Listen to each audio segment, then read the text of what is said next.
It's Podblast time!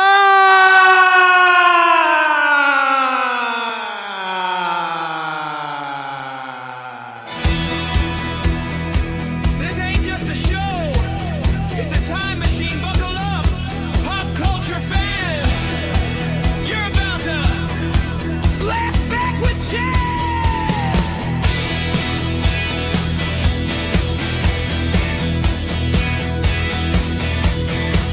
He's got the clips, got the knowledge, got the spark. Digging through the past, lighting up the dark.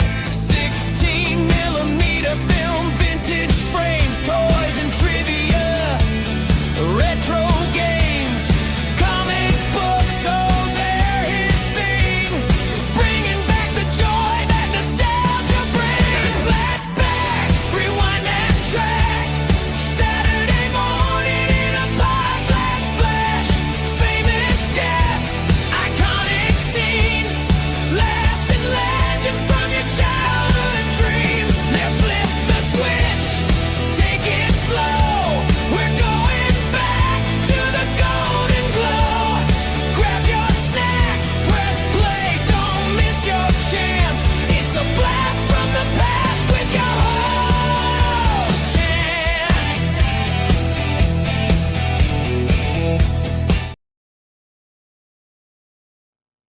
That's right. It's Podblast time. It's Podblast time. It's Podblast time.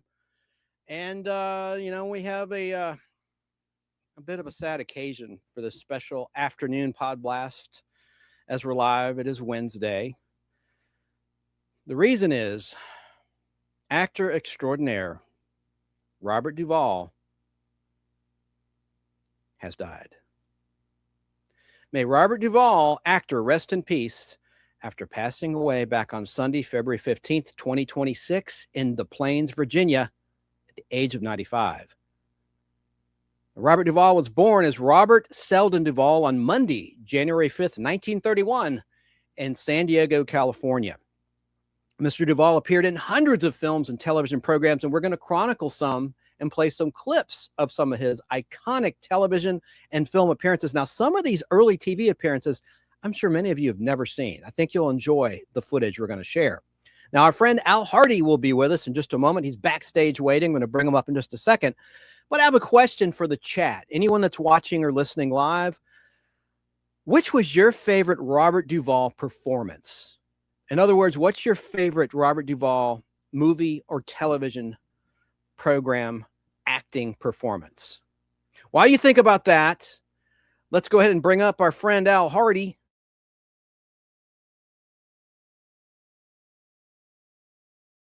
Hey, Al. Hey. I'm having trouble hearing you, Al, so take it away. I'm going to log out and come back in, so take it away, Al.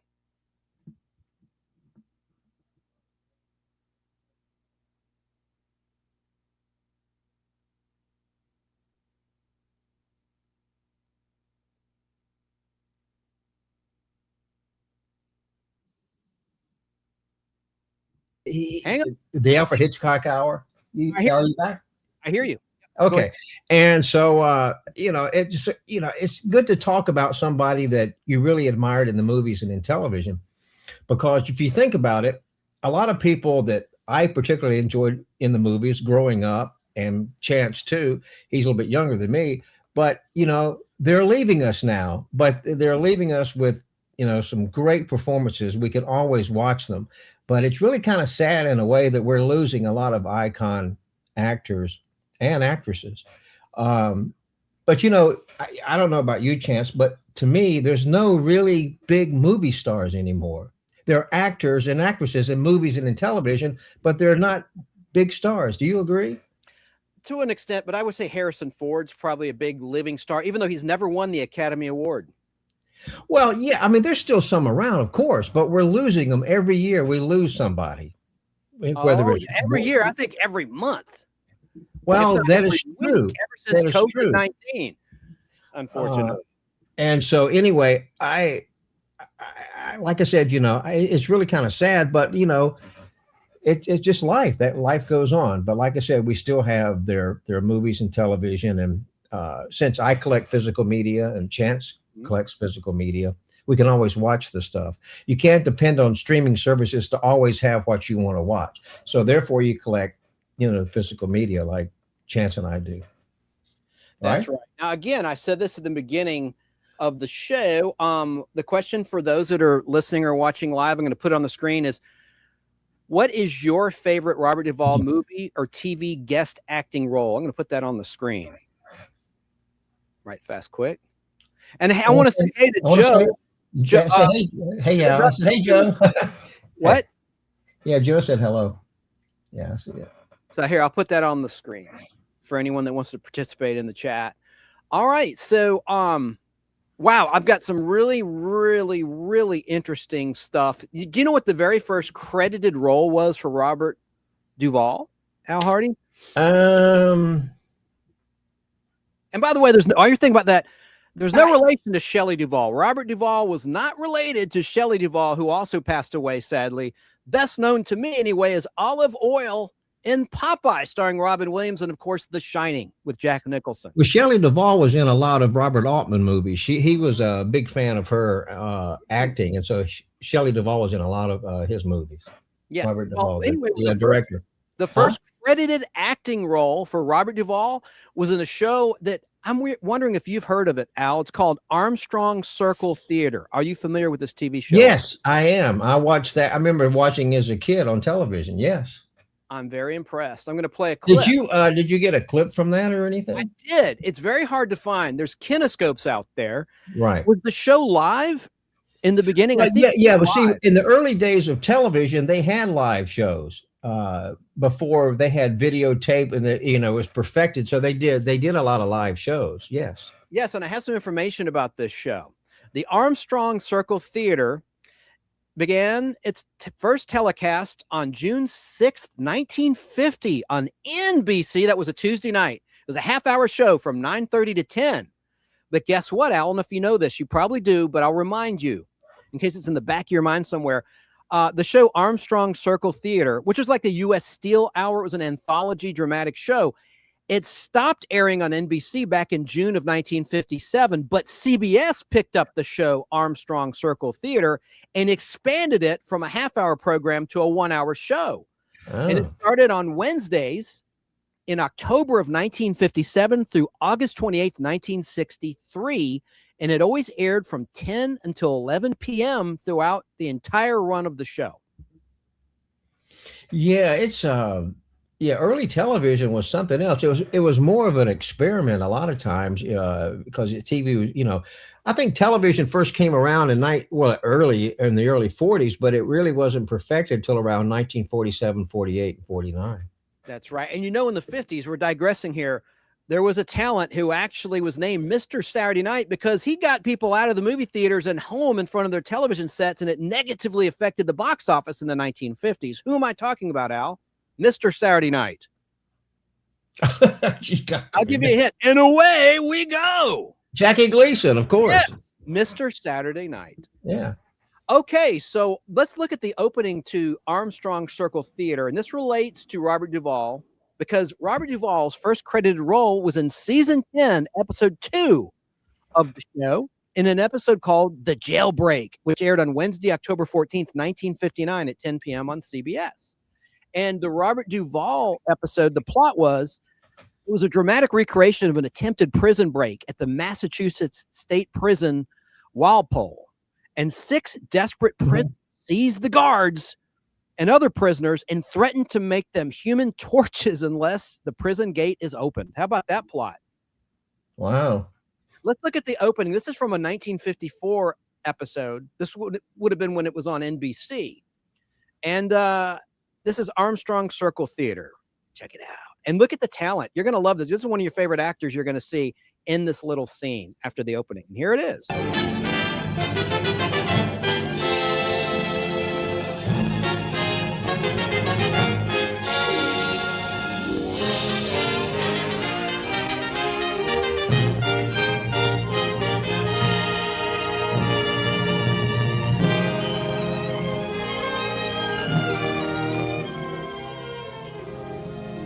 Tonight, violence on the waterfront. as Ed Begley stars in The Use of Dignity in Armstrong Circle Theater, presented by the Armstrong Cork Company.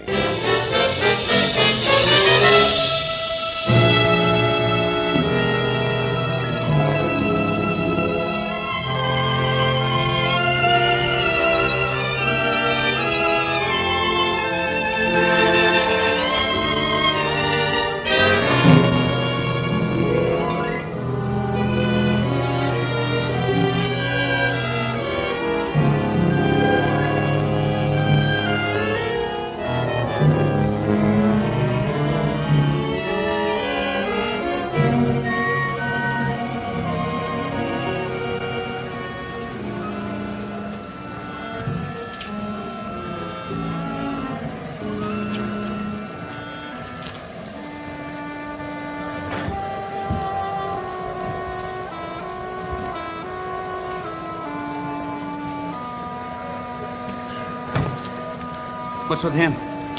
That's our hiring boss, Giordano. What do you have to do to get a job on this dock? Get on your knees and crawl. Yeah, who goods your ticket? They passed over you for the last 2 weeks, I noticed. Oh, they always hire the old hands first. I know who they hire first, all right. Maybe we don't play smart, huh? That hiring boss.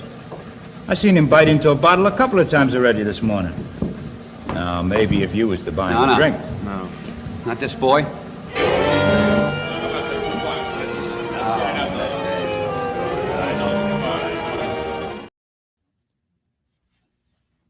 How about that, Al?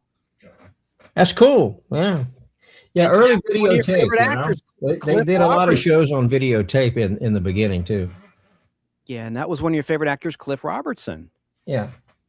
who was in the very first Outer Limits. We'll talk about Outer Limits later because our boy Robert Duvall made a couple appearances, actually 3 to be exact, in the original Outer Limits. Yeah. My favorite Outer Limits he did was I just looked at it today. Well, he was in The Chameleon, and then he was in The Inheritors. Inheritors, yes. Yeah. And that was like that was The Inheritors on Outer Limits. That was the only 2-part episode they had. Yeah, that's right. You know. Hey, I have a little bit of trivia about Robert Duvall, the late, great Robert Duvall. He was one of my favorite actors. He was an everyman actor, and that is kind of unusual. You don't see that anymore, an everyman actor. I think Gene Hackman was also an everyman actor. And speaking of Gene Hackman, trivia, Al Hardy, and also for the chat, Robert Duvall was roommates and good friends with Dustin Hoffman and Gene Hackman while they were all struggling stage actors in New York City before any of them succeeded. And among the 3, Dustin Hoffman and Robert Duvall were known for their ways with women. And Duvall and Hackman were known for their short fuses, meaning they had a hot temper, which led to numerous bar fights. The 3 often bonded over elaborate practical jokes. Yeah, it's a lot of actors then when they went to New York because they got into plays and to get noticed and everything, and they had to, even then apartment rentals in New York were so expensive they just had to share an apartment because they weren't working very much in the beginning, and they did part-time jobs. Some were waiters and some did other things until they got some acting gigs. That's right. And they had to share the apartment with the fun. Right. Here's a couple other clips I want to play because Robert De Niro really broke out into television before he was a movie star. And I wouldn't say he was necessarily a movie star. He was like one of the best supporting actors, of several. He wasn't a leading man, unlike Gene Hackman. Gene Hackman, I don't think, maybe in Mississippi Burning, you could say he was the lead in that. But in later years, Robert Duvall was a leading actor in movies. On television, we'll get to that later, especially in TV. But in television, no, he was a character actor in television. Like The Inheritors, though, he was the star of that particular episode of the Outer Limits. Well, I'm going to play that clip in a minute, but before that, I'm going to go in chronological order. Here's something from Friday, October 13th, 1961. The season 2, episode 4 episode of a show called Route 66. Yes, I love that series. And Robert Duvall plays a drug addict in the episode titled Birdcage on the Foot. And I have a brief clip from that performance where he's trying to steal a car. Here it is. It's 1 minute and 10 seconds long.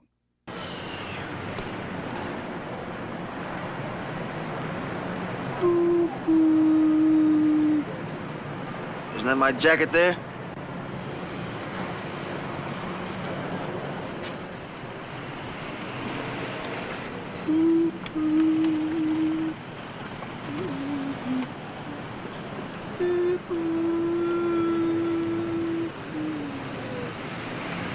Yeah. Sweet cherry-o. Lamar.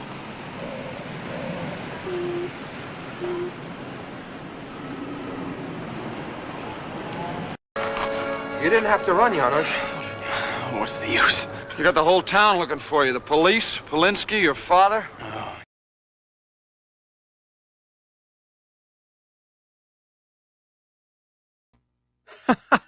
How about that, Al? Al, you might be muted. Anytime I play a clip, check your mic. Does it show that you're muted? Because I cannot hear you. Anyway, at the end of that clip was Robert Redford. How about now? I hear you. Robert Redford, I'm not going to, but he was in an episode of the Twilight Zone I liked. Well, that's a perfect segue because I have a clip now from Robert Duvall in Twilight Zone, not the Twilight Zone, because the show was expanded to 1 hour from half an hour for season 4 of the original Twilight Zone hosted by Rod Serling. I wasn't a fan of the hour episodes. I prefer the 30-minute episodes, actually. Yeah, and there's a misconception that the Twilight Zone was trying to copy the Outer Limits, and that's not true because this 1962 to 1963 television season was the season that you had season 4 of Twilight Zone, retitled from the Twilight Zone, just called Twilight Zone in a 1 hour format. Yeah. And then the next season was when the Outer Limits debuted on rival network ABC as part of the new ABC, along with The Fugitive and the Patty Duke Show. But I want to play a clip of Twilight Zone. This is from Thursday, February 21st, 1963. This is an episode titled Miniature, in which Robert Duvall's character is infatuated and obsessed with a living doll in a dollhouse. And here's the clip. It's just 1 minute long. Good morning. My mother says that breakfast is the most important meal of the day. Have I told you about my mother? She's very nice. Of course, she still treats me like a child, but you can't blame her because I'm all she has. I suppose that's not very much.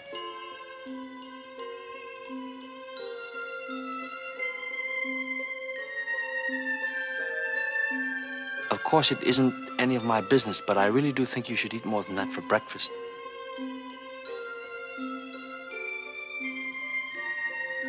Oh, I have a sister about your age. Her name's Myra. She's nice, too. And her husband says she's very pretty, but she's not as pretty as you are. I guess you're about the prettiest girl in the whole world. I don't mind saying that because I know you can't hear me. But I think I'd say it even if you could, because... How about that? Those were great shows, Robert Duvall, he was a good-looking man back in the day, but he was very good. I mean, he was like a natural, in my opinion.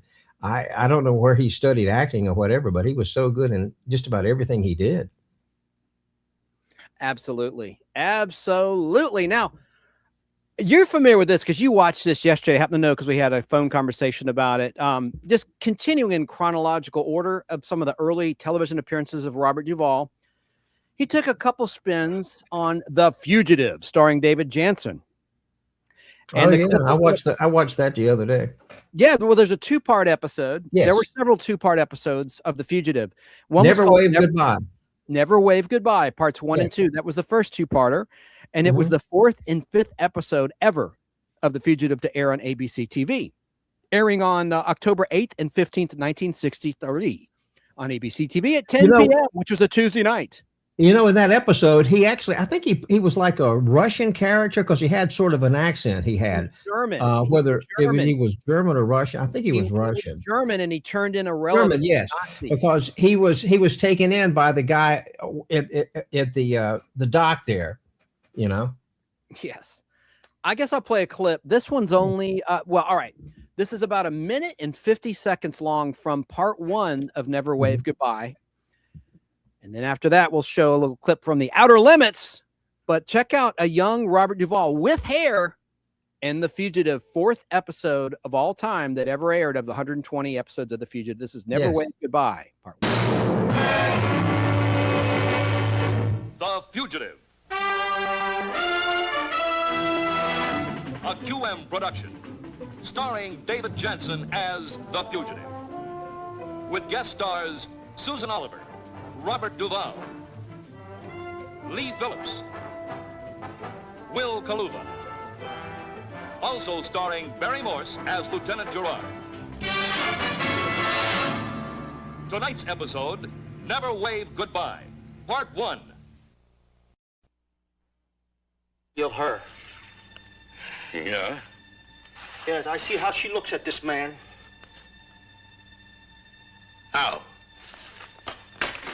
You should have heard the voice on the phone. With him, she feels something she cannot help, and you let her go out with him in the channel alone? And what can you expect? What do you think will happen?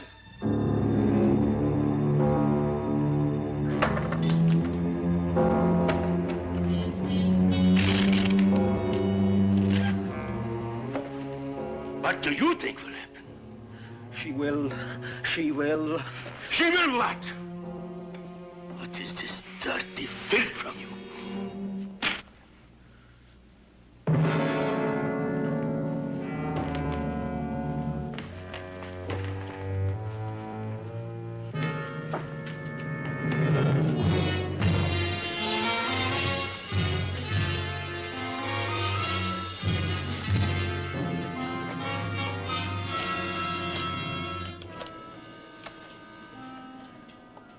Mustn't make live goodbye again.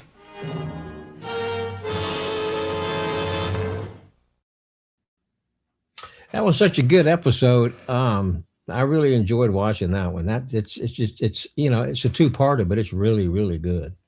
Oh yeah, because Lieutenant Gerard's in it, and also it's the episode where he actually comes face to face with the one-armed the one-armed killer.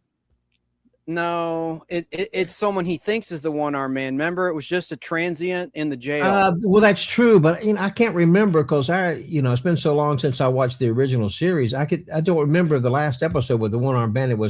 He looked like the same guy to me. No, well, all right. The first episode that was in production order that shot Bill Raich, the actor who played the one-armed man, who really lost his arm in combat in World War II. Okay. Putting out a fire on a deck, was the third episode, The Girl from Little Egypt, which aired on Christmas Eve. The network withheld that one because it's the origin of Dr. Richard Kimball. It shows the trial, the murder of Helen Kimball, right. And you see the iconic shot of the one-armed man running from the Kimball house. And that was that's the episode. At the end, he comes face to face with Gerard. Yeah. And so that is a good two-part episode. And I put on my channel, the Nostalgic Podblast, more clips from Never Wave Goodbye, by the way, which is from this VHS tape. And Barry Morse did the introductions. These introductions were filmed in the 90s in like 91 and 92 for the VHS release. And I included those in there. So he talks a little bit about Robert Duvall in the introductions. So yeah, I'm glad you watched that the other day as a tribute to the late, great Robert Duvall. That's cool. Well, The Fugitive, I watched it, when it was aired on television. I was just a kid, and I remember that I got a job working at the Bailey Theater, and the very night of the last episode, I couldn't watch it, and I was so upset because back then we didn't have VCRs, we couldn't tape it or anything, so I missed it airing the original episode when it aired on ABC that night. That's right. Well, you mentioned The Outer Limits and the Chameleon episode. Now, in the Chameleon, Robert Duvall's character was a CIA agent who undergoes radical plastic surgery to look like an alien from outer space that the CIA is watching and monitoring. Right. And it aired on April 27th, 1964. It was the 31st episode of season 1 of The Outer Limits. The second. And I love the look of the aliens in it. I thought they looked great. Well, I want to look at a clip. Yeah, it was cool. Look at these aliens from The Outer Limits. They're so cool looking. I love them. They look like cats. That's true. Just like our friend Mikey, he's in the chat. We're going to look at the chat in a little bit. Mikey, I threw this together, man. Maybe towards the end of the show, if you want to come on, I'll bring you on. But let's look at a clip of Robert Duvall, his first of 3 appearances on the classic Outer Limits, which is an MGM UA television show on the ABC television network. When it debuted, it aired on Monday nights at 8, and then the network moved it to Saturday night, and that just killed the ratings. They killed it, yeah. Killed it. All right, here we go. There he is now. It's approaching the ship now. Mace will make it if anybody can. He's the best man we've got. Is that good enough?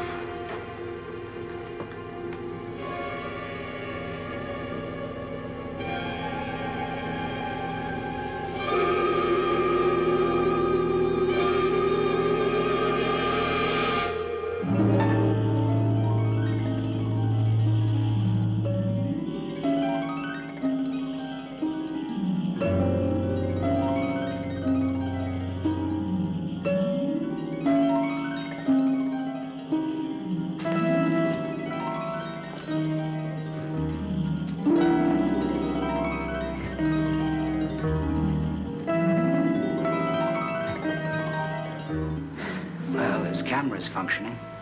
And he's still alive.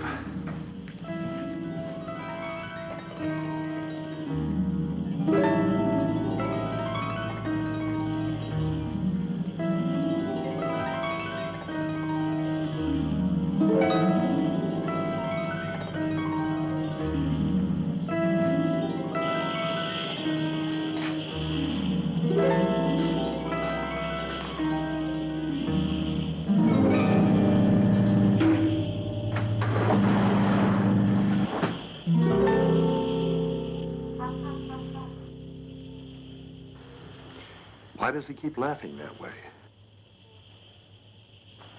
I don't know. But it's as if he knew something that we could never know. There you go. The Outer Limits. I think they were cool. Let me ask you a question on the Outer Limits. You know, a lot of the shows they had crazy looking monsters and things, and then they have one like Never Wave Goodbye that didn't have any monsters, but it was a good show. No, The Inheritors. Never Wave Goodbye was featured. You mean The Inheritors? The Inheritors. Huh? You said Never Wave Goodbye. You meant The Inheritors. Yes. Yeah. Your point is that how come Outer Limits? You know, it was a Monster of the Week show in the beginning. That's how it was promoted, right? And that's what it was all about because monsters were really hot back then. That's why you had the Addams Family and the Munsters debut in 1964. The fall of '64 was a trend. Right. A hot trend in Hollywood. So your point is that The Inheritors was a good Outer Limits, the only 2-parter, as you mentioned before, that didn't even have a monster in it per se. The monster was man and the warring. Yeah, that is true. And the music, you know, when the alien basically, they could stop people. They put this little wall up and they could protect themselves. And in the music they played is sort of like the music they used in Day the Earth Stood Still when the monster was trying to stop people from interfering. That's right. You know, in that episode, okay, the 2-parter, the only 2-parter of the original Outer Limits, I think I wrote down the air date. Yes, The Inheritors, parts 1 and 2 aired on my birthday before I was born, November 21st, 1964, and November 28th, 1964. It was season 2, episodes 10 and 11 of the original Outer Limits. Let's look at a clip, and you'll recognize any Trekkers out.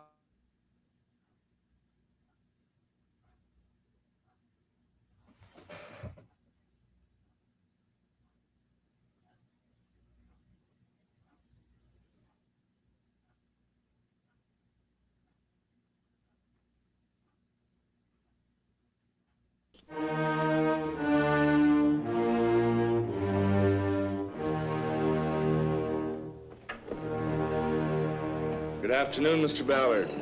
Lieutenant Minns, how are you? I feel fine. 11 days after surgery. Yes. Remarkable, isn't it? Yes.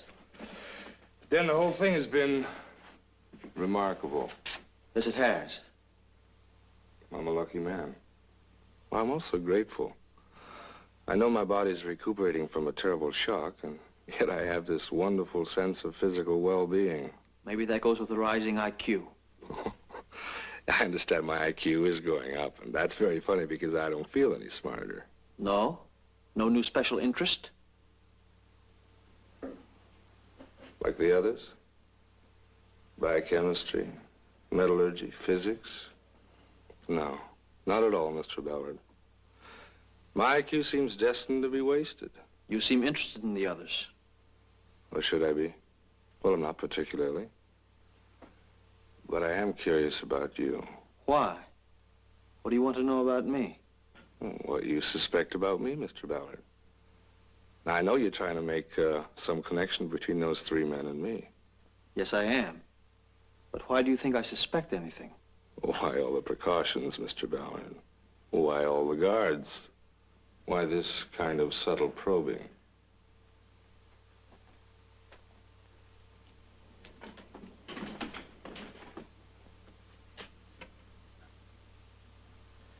What are you going to do when you get out, Lieutenant? I really haven't thought about it. I'm pretty happy right here. Good food, fine medical attention, pretty nurses. Anybody waiting for you?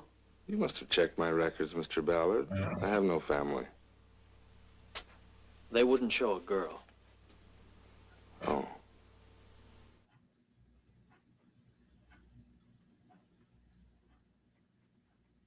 You might want to check your mic. I can't hear you. Little bit of subtle acting there, wouldn't you say? I love the subtle. Well, you know, of course, the guy with the thing on his head, the little cap on his head, he's basically the alien, but he's a nice alien. You know, that was really a show with a message in a way, because not to give anything away, but he wanted to help children that were afflicted. Either they had polio, or, you know, they couldn't see, or they couldn't, you know, they had some sort of problems. And he wanted to take the children back to his planet and cure them. And I won't tell you how it ends, but there's a scene where Robert Duvall actually goes into the capsule where they're going to go back in space, and he sees the work that this alien has done.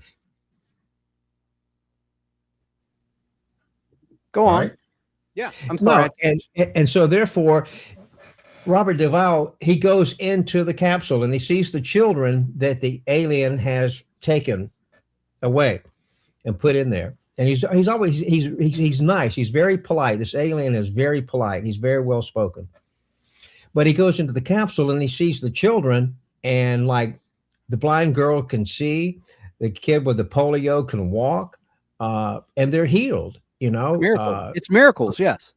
Because, you know, I guess the aliens were far advanced where they could heal people where on Earth they couldn't. And it's really a show with a message, and it's really, really good. And Robert Duvall is great in it. He's just, because he's totally against all of this, but then he finds out in the end that there is some good in what this alien wants to do.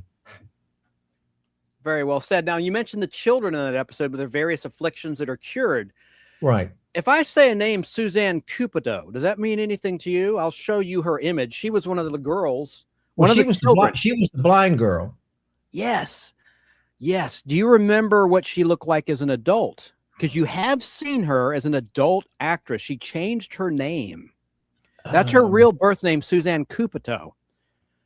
Years later, in the 80s, 20-some years later, she would be acting as Morgan Brittany in Dallas. And there she is in Dallas. Very cool. I did not. I've watched Dallas, but I never put the two together. I know. But she rebranded herself. Her agent, her manager had her rebrand herself completely. And she was in an original Twilight Zone episode as a little girl. Yeah. But yeah, you can kind of tell because she has a lot of makeup on in that 80s shot there that's on the screen. Anyone that's listening that wants to see these images, all you have to do is go to the Nostalgic Podblast or Al Hardy Entertainment, Al's Place YouTube channels, and click the live tab, and you'll see a collage of Robert Duvall's many performances on film and on television. You know, one thing about early television, like in the Twilight Zone and The Outer Limits and even Wagon Train, and a lot of these television shows back in the 50s and 60s, you saw a lot of character actors in many different roles in many different series. You know what I'm saying? I know exactly what you're saying, my brother. There were stock actors that you knew who they were. You recognized their faces, but you might not know their name. But you would see them in different shows. You might see one in a wagon train. You might see one in the Twilight Zone. And it was just, they were very recognizable even if you didn't know their name. I agree. Yeah. All right, now I'm going to listen. I'm sorry you got booted temporarily. A StreamYard glitch. This is a little bit of inside baseball. When I switch from pictures to video, it boots one of us. So I'm going to switch to clips because I have another clip I want to share right now. All right. And it booted me. It booted me right on cue. It booted me this time. It booted you when I switched the last time. Anyway. Oh, okay. Make sure my mic is running through my board. It is. Okay. So let me look at my notes. Next up, in terms of Robert Duvall's many iconic television appearances, let's see what's next on the list. We covered The Outer Limits. So that's all three of his Outer Limits you saw glimpses of. Well, next he took a spin, and he did other work too on television. But this is just what I'm going to note with clips. He went back to The Fugitive in season 2 of The Fugitive in the 16th episode of season 2, titled Brass Ring, from January 5th, 1965. This was the 46th episode overall of 120 total episodes of The Fugitive. In this one, he played a cripple. He's handicapped. He's been in a car crash, and he's lost his mobility. He can't walk. And also in the cast in this episode is a very young Angie Dickinson, years before she was Policewoman or in Dressed to Kill on the big screen. She, this episode, is a 20-something-year-old actress. And that's one of my favorite episodes. Let's look at a clip of this. What's happening in this episode is David Jansen as Dr. Richard Kimball's looking for work, and he's in California on the coast. And he hides from police and encounters this woman played by Angie Dickinson, who just happens to need someone to work in her shop and take care of her brother who's crippled. So here's a clip. I'm going to play several clips. I broke this down, but I think you'll enjoy the performance. This is one of my favorite performances of all of Robert Duvall's television appearances, actually. It's a very moving episode. So let's look at this clip of Robert Duvall, his third time on The Fugitive. The guest stars in tonight's story, Angie Dickinson, Robert Duvall, John Erickson. Tonight's episode, Brass Ring. Brought to you by... Well, I can, name. I'm negotiating for an address. Now that I can write my name, do I get the job? Ben Horton. A strong back and I mind my own business. I'm not even sure there is a job. It kind of depends. It depends on my brother. When can I meet him? Excuse me. I'll be right back.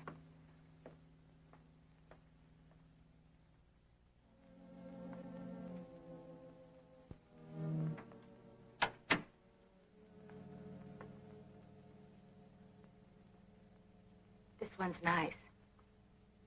Try and not be too nasty to him. Please, Leslie. Stop. I'm just trying to help you look neat. He's good looking, too.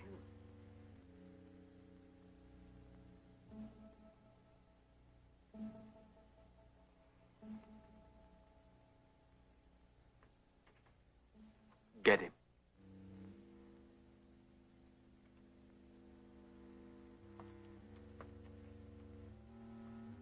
If you'd like to meet my brother.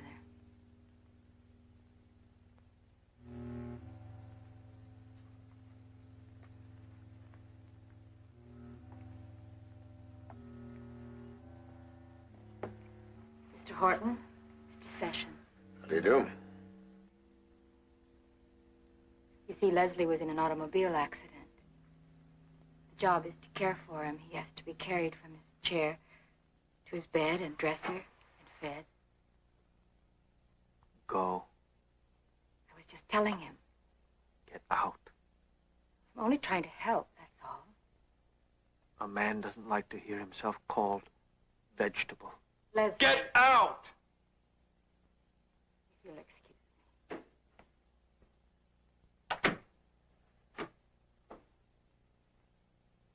Unreasonable? Mean? A little. She hates me.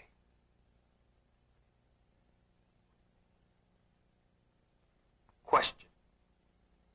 Go ahead. Why? Why do I want the job? The only one I can find. Is it my sister? I just met her a little while ago. Ben Horton? That's right. Bum?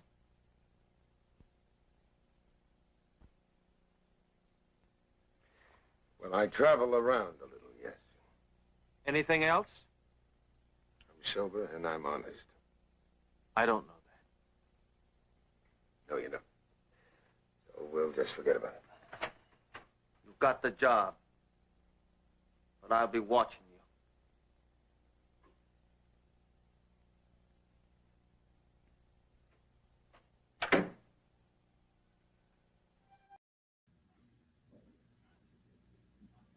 I'll have to watch that episode now. Oh yeah, it's very captivating. Can you hear me, Al? Oh yeah, I hear you fine. And thanks There's more to we're going to watch of that in a moment, but please. Yeah. Well, thanks to Chance, I have the whole box set of The Fugitive. Remember you gave it to me? That's right. Yeah. That's right. And they've been digitally remastered as of 2006 and 2007. Yeah. And so thanks to Chance, I have the whole series. I think we did some trading, but anyway, I have all of them. And I love to watch them. And I just, television to me back then growing up was a lot better than television today. I don't know. I don't watch, episodic TV much anymore. That clip, as you could see, in terms of the visual qualities, from 16 millimeter film. By the way, you could tell it's from film.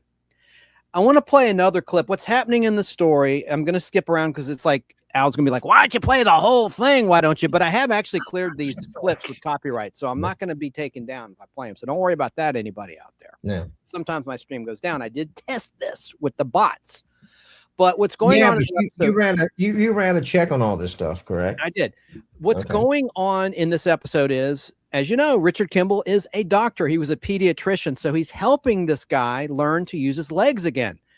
But what nobody else knows, except the audience, is that Angie Dickinson's character as his sister is plotting with her boyfriend to collect on an insurance policy, and they're going to whack the poor guy.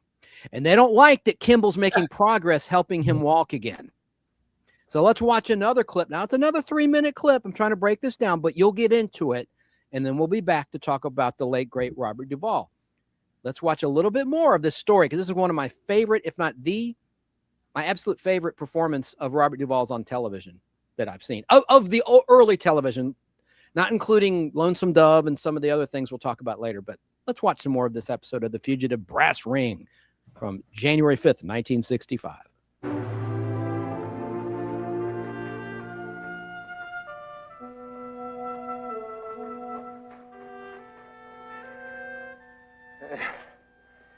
you go.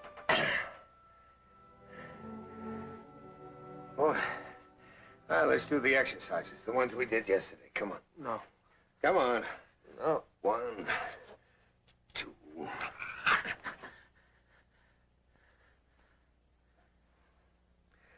I know it's painful and I know it's hard, but it's going to do you good. I told you about the hospital I worked in. I saw fellas with half your mobility to start with get back the use of themselves, little by little.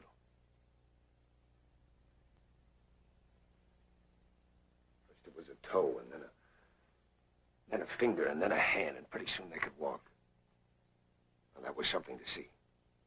But they had to work for it. Couldn't start and stop, couldn't start and stop. You shouldn't have started in the first place.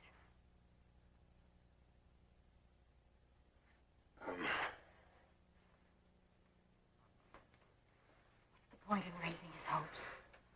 Well, I didn't think there was anything wrong with trying. The doctor tried. Ben, he tried everything. I know it. I didn't think someone should just give up. Those exercises are painful. He's had so much pain. I pray every night he won't have to suffer anymore. I know, but I know how you feel. Horton. Exercise.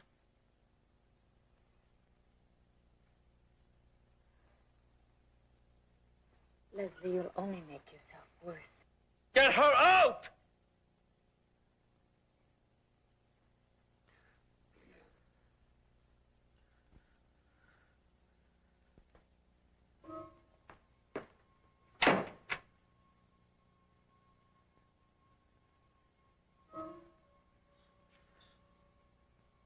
Okay. There we go. 1, 2, Praise. 3, 4. Now you control your breathing like I showed you. Come on. 1, 2. Don't let her use you. 3, 4. 1, 2. Horton. I heard you. 3, 4. Grab a hold. 1, 2. 3, 4.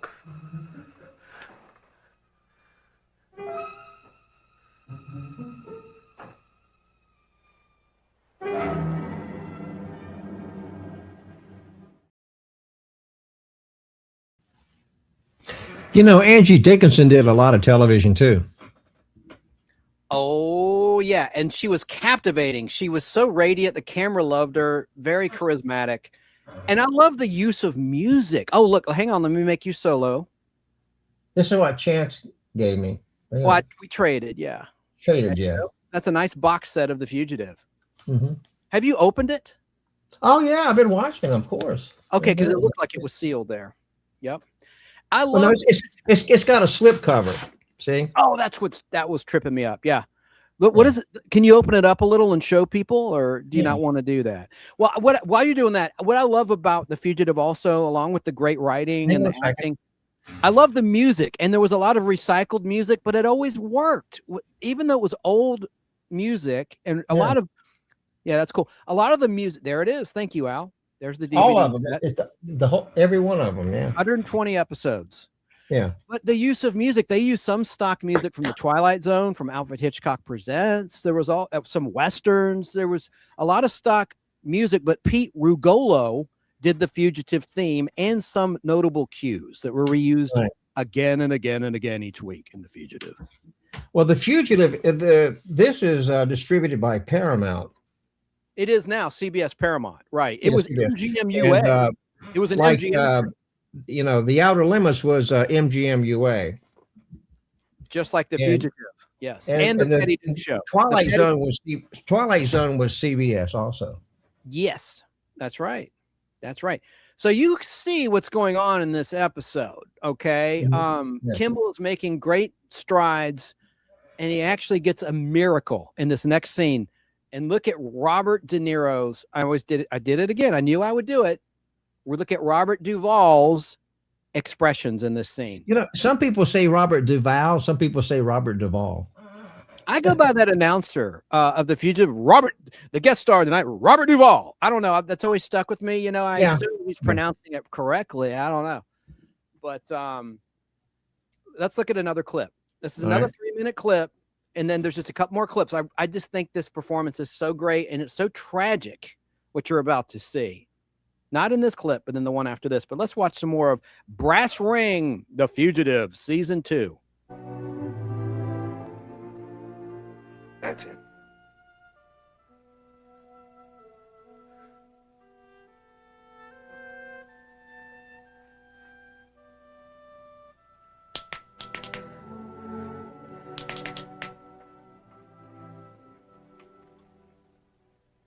Receipts? How much? 100. You count them, Horton.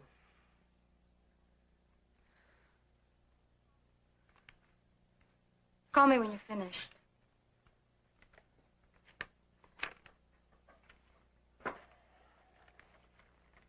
I've been watching you and her lately, like I said I would. And after I told you how she hates me, You don't know that, Leslie. I do know that. I see it in her eyes, so don't try and tell me different. It's like a war, Horton, and I want to know whose side you're on. $125. Horton? Horton, you're talking about helping me? Horton? Ben? I set up. I set up, Ben. By myself. Not any help.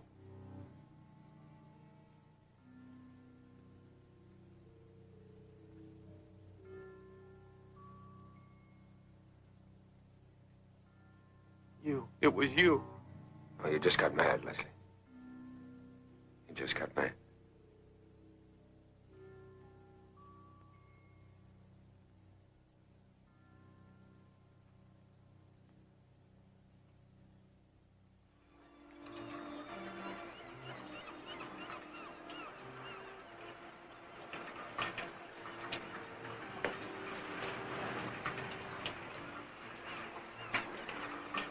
Where's your father?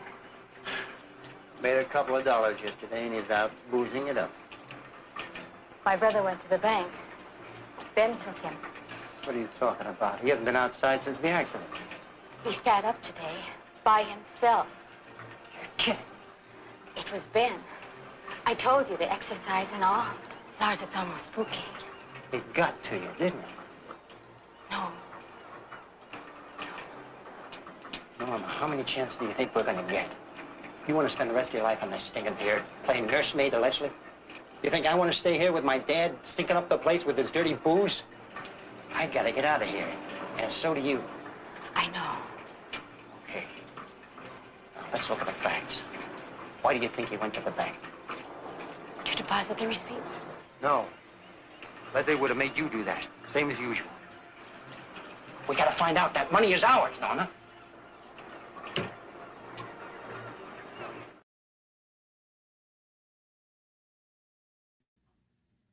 Now I got to watch that show. Like I said, I'll probably watch it tonight. Oh, it's so good. I'm not going to give everything away in it, but you saw the symbolism there with the knife.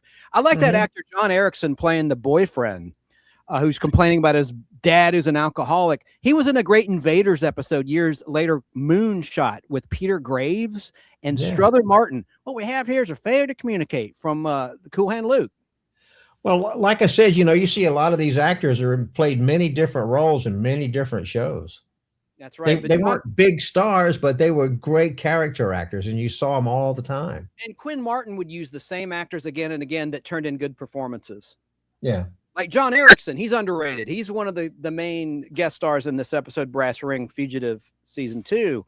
But in Moonshot, he was great as an alien who's going up in a moon rocket, a NASA rocket, and he has to fake a simulated heartbeat because the aliens are trying to take over the Earth, and the invaders have no pulse, no heartbeat, no blood. And so he had to pass a physical exam, as did all the astronauts, right? So he uses it looks like a Norelco razor in a great special effects shot for back then of him simulating a heartbeat before his medical exam. It's kind of cool. Anyway. All right, let's look at one more clip. This one's shorter. It's only a minute long from that same episode, Brass Ring. I'm going to get you all hooked on this. You got to see this full episode. It's really good. And by the way, you saw in that last clip where their miracle has happened, and thanks to Dr. Richard Kimball's help, Robert Duvall's character is gaining some ability, right? But you notice the reaction of Angie Dickinson's character? I mean, she kind of gives herself away. No smiling, kind of like, oh, shit. All right, well, here's another scene just showing the range of Robert Duvall's acting in this episode. Awarded for injuries. I always thought that was some kind of bad joke. Award. I couldn't even hold it, but now look. Take as much as you need, Horton. This money ought to go back in the bank vault. It's been there too long, like me. Here, now take as much as you want. Look, Leslie, you can pay me by learning to walk, all right? Well, if you won't take it, will you help me spend it? I'm going to be moving on soon. I told you I like to travel. Then let me travel with you. We'll leave any time you say, even tomorrow. My sweet little sister can have this shop. And we'll go someplace lazy, maybe like an island with girls and gin and coconut shell. Gin and a coconut shell. Think about that. You get some rest. We'll talk about it later.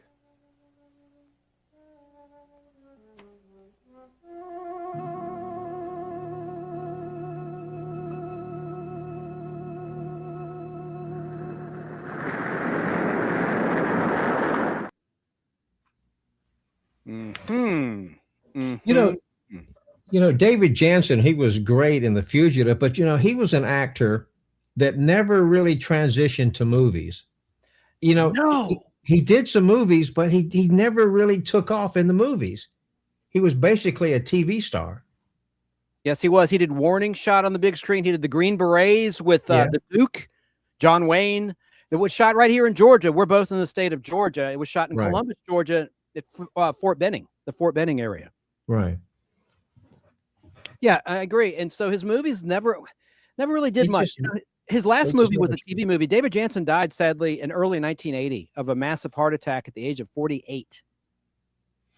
Back then, a lot of they smoked, and people live longer now because of the technology that the medical field has progressed to. But a lot of good actors, they passed away very young. Absolutely. Now here's the final clip from The Fugitive Brass Ring with Robert Duvall. 4-minute clip, so bear with me, but you'll get into it. It'll pass quickly. Then we'll get into some sci-fi shows that Robert Duvall guest starred in the 1960s, and then we'll get into his movies. But for now, let's finish a little bit of this episode of The Fugitive Brass Ring. Pardon? Lars is supposed to meet me here at 11 o'clock. You seen him? No, I haven't. I'm sorry. Never mind.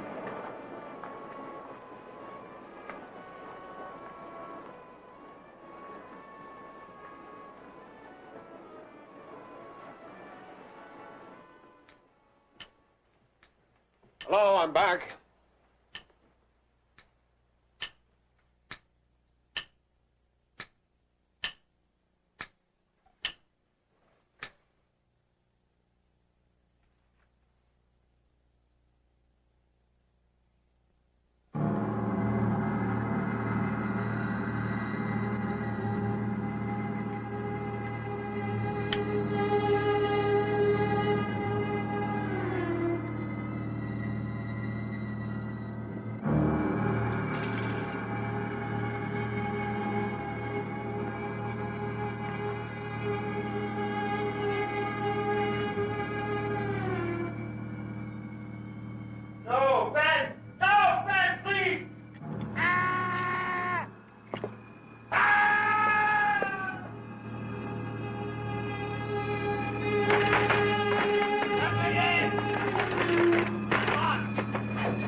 Open the door!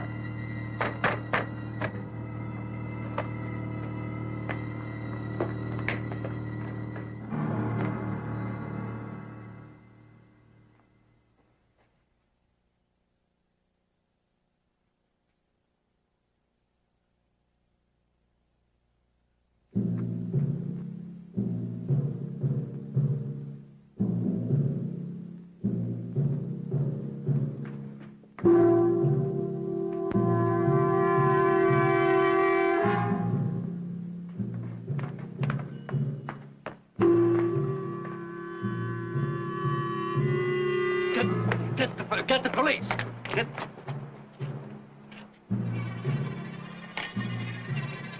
Lord! Lord! Norma, he killed your brother.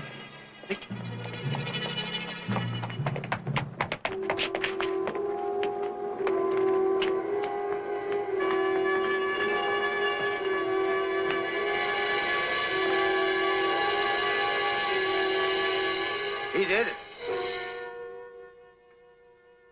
No, I didn't. trying to say that Lars... Trying to say I didn't kill him. Well, go on, ask him. He was here. Why don't you ask me yourself? I haven't been here all night. Isn't that right, Norma?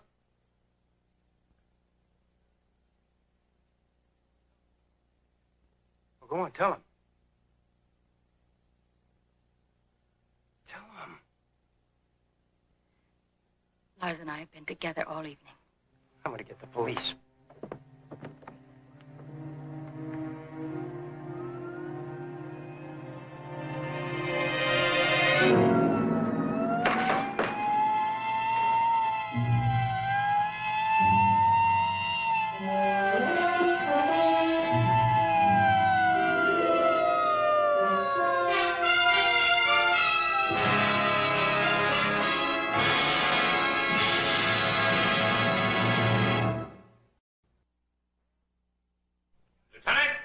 Yeah?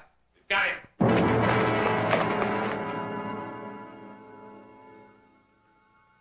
You got the wrong fish, Lieutenant.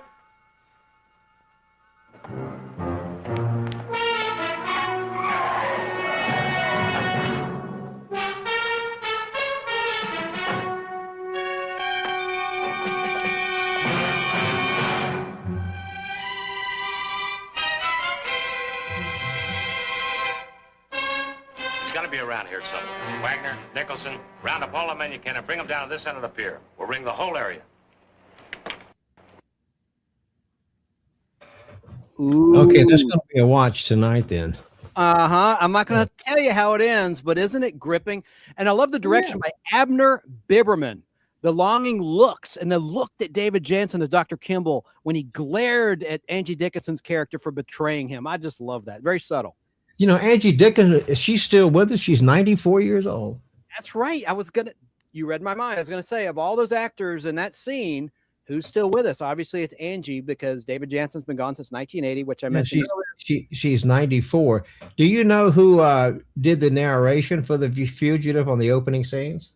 Of course, William Conrad, who was in the Gunsmoke radio drama. He was Marshal Matt Dillon. He was a great narrator. He was also a narrator in some of the Rocky and Bullwinkles. But yeah, he was. I love the opening for the Fugitive. I love his voice. Me too. Iconic stuff. What a great voice. What great pipes he had. You know, and I like the voice of the opening for the earlier editions of The Outer Limits. In 1964, they kind of changed it, and I didn't care for that. You know the opening. Yeah, I didn't care for it either. But anyone who wants to watch that episode, Brass Ring, it's The Fugitive, season 2, episode 16 from January 5th, 1965. Brass Ring is the title, as I said 3 or 4 times now. Okay, so next up in chronological order of the clips that I pulled, did you know, Al Hardy, that Robert Duvall took a spin in the time tunnel? I'm sure I've seen that one, but it's been a long time. The time tunnel only lasted one sole season, only 31-hour episodes. Yeah. It was created by Irwin Allen, who had done Voyage to the Bottom of the Sea, the movie and the television show, and Lost in Space and Land of the Giants. And it was opposite some really popular television shows, so it got crushed in the ratings. But here's an episode from February 24th, 1967, just a 1-minute clip. This is the 24th episode of the Time Tunnel, titled Chase Through Time. And in this, Robert Duvall plays a saboteur, Raoul Nimon. Let's watch it. From the Time Tunnel. Try to stabilize. I'm trying to. I just can't seem to. Let me draw you. Stabilized. Psychological condition stabilized. They're all right. Look out! Down, everybody! Cut him off!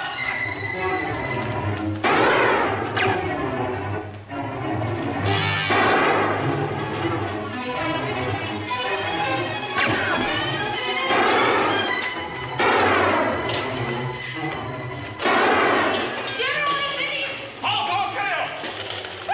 Give up! You haven't got a chance. Every exit is sealed off. Move back or I'll kill him!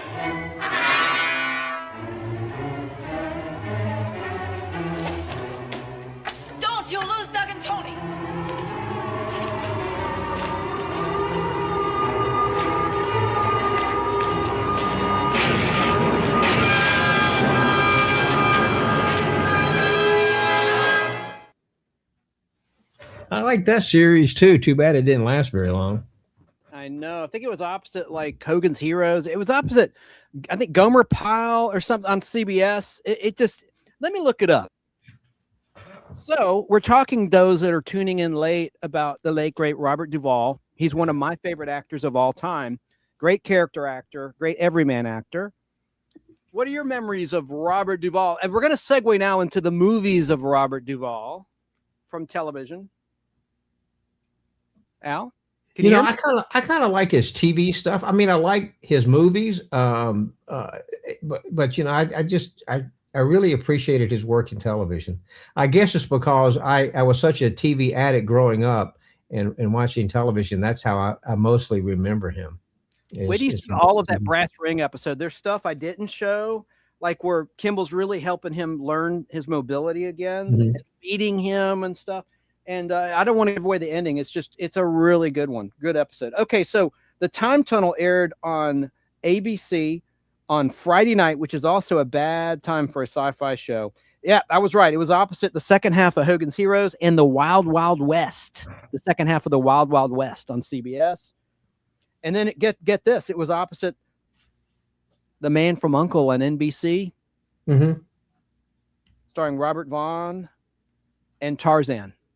You know, to me, ABC, when I was growing up, to me, had the best shows. I watched ABC more than I watched CBS or NBC.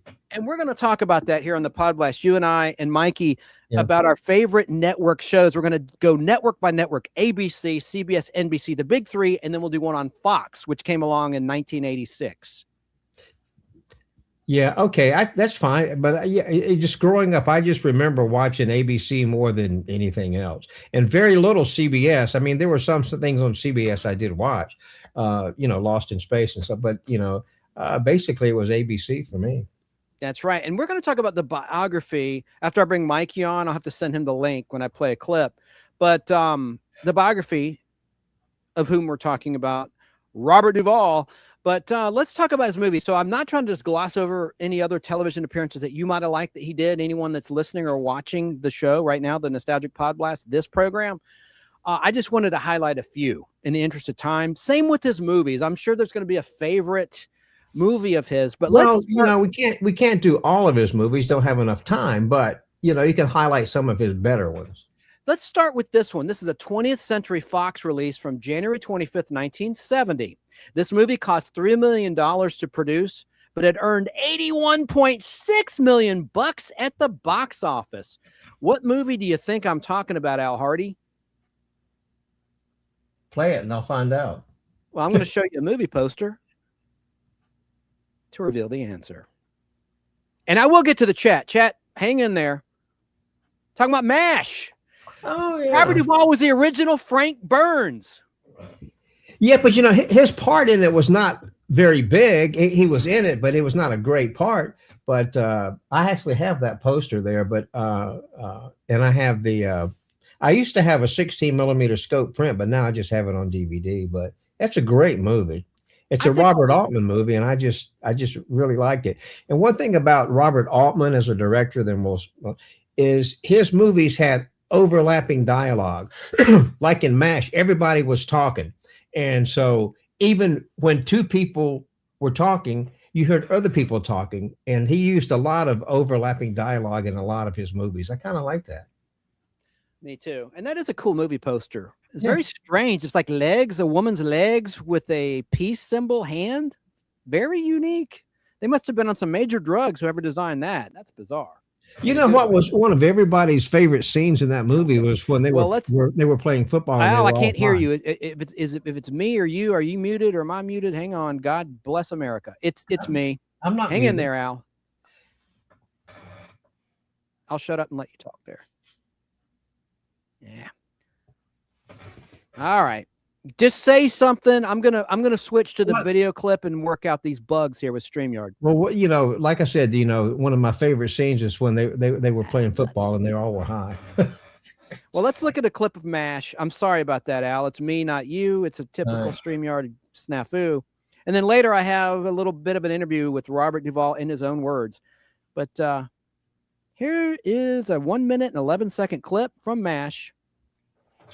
And dear God, protect our Supreme Commander on the field and our Commander-in-Chief in Washington, D.C. Frank, were you on this religious kick at home, or did you crack up over here? Frank, how long does this show go on? It gets longer all the time. Now I have your soul to pray for and Captain Pierce's. Onward, Christian soldiers, marching as to war, with the cross of Jesus going on before. Christ the royal master leads against the foe. Forward into battle, see his banners go. Onward, Christian soldiers, marching as to war, with the cross of Jesus.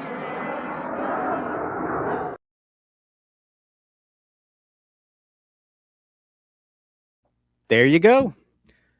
Al, comment on that, because I can't hear you. I'm going to duck out and come right back. Yeah, the MASH, it was a movie, I wouldn't say ahead of its time, but it's a movie that hit at the right time when it came out because of the everything that was going on in the country. And when it came out, it was totally different. It was just a different take on the Korean War. But anyway, and of course, it led to the TV series. But Robert Altman, that was one of his better movies, I think. It was MASH, and it's a movie you can watch time and time again and still enjoy it, even though I've seen it many, many times. I try to watch it at least once a year. Terrific movie. Are you back? I am back, and I can hear you fine. Good. Yeah, I love MASH, and the original Hot Lips was an actress, Sally Kellerman, in the movie, as opposed to Loretta Swit in the TV show. Now, Right. Who is the only actor that was in the TV show and the film MASH? The guy that played Radar. Right, Gary Berghoff. Gary Berghoff, yes. Very, very good, Al Hardy. Okay. And he's still with us. He's still around, I do believe. Yeah, I think so, but someone in the chat, can you let us know for sure, Ezra Live? We don't want to jinx the man. Watch him die tomorrow. I hate to say that, But is Gary Berghoff still alive? He was on Match Game too. Do you remember in Match Game 75, Charles Nelson Riley was doing a play, a Broadway play, and for many, many weeks and months, Gary Berghoff occupied his chair on Match Game in the year 1975. A little bit of trivia about Gary Berghoff in terms of game show history. Okay, so let's talk about another film that Robert Duvall starred in. After MASH, you had one that was successful, but not nearly as successful as MASH. This was a Warner Brothers movie released on March 11th, 1971. I do have a clip. It cost $777 $777,777 to make. It earned $2.4 million. So it made money. Well, it made its money back, that's for sure. It's a very bizarre film directed by George Lucas. And Joe says that Radar is still with us. So thanks for answering the question, Joe. All right, I'm going to switch now and play this trailer to this very strange movie. Al, do you know what movie I'm talking about? Yes, but play it. I want to see it. Excellent. What's wrong? 442. What's wrong? What's wrong? Are you now? Or have you ever been? What's wrong?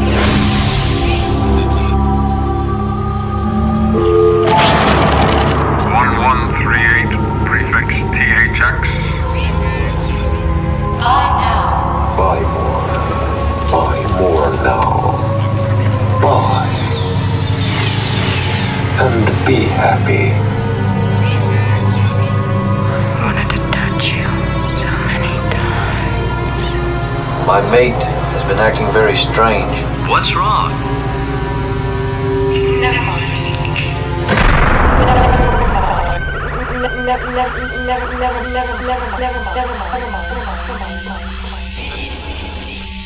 They're watching us now. I can feel it. No one knows. No one can see us. This is City Probe Scanner. We've run across some illegal sexual activity.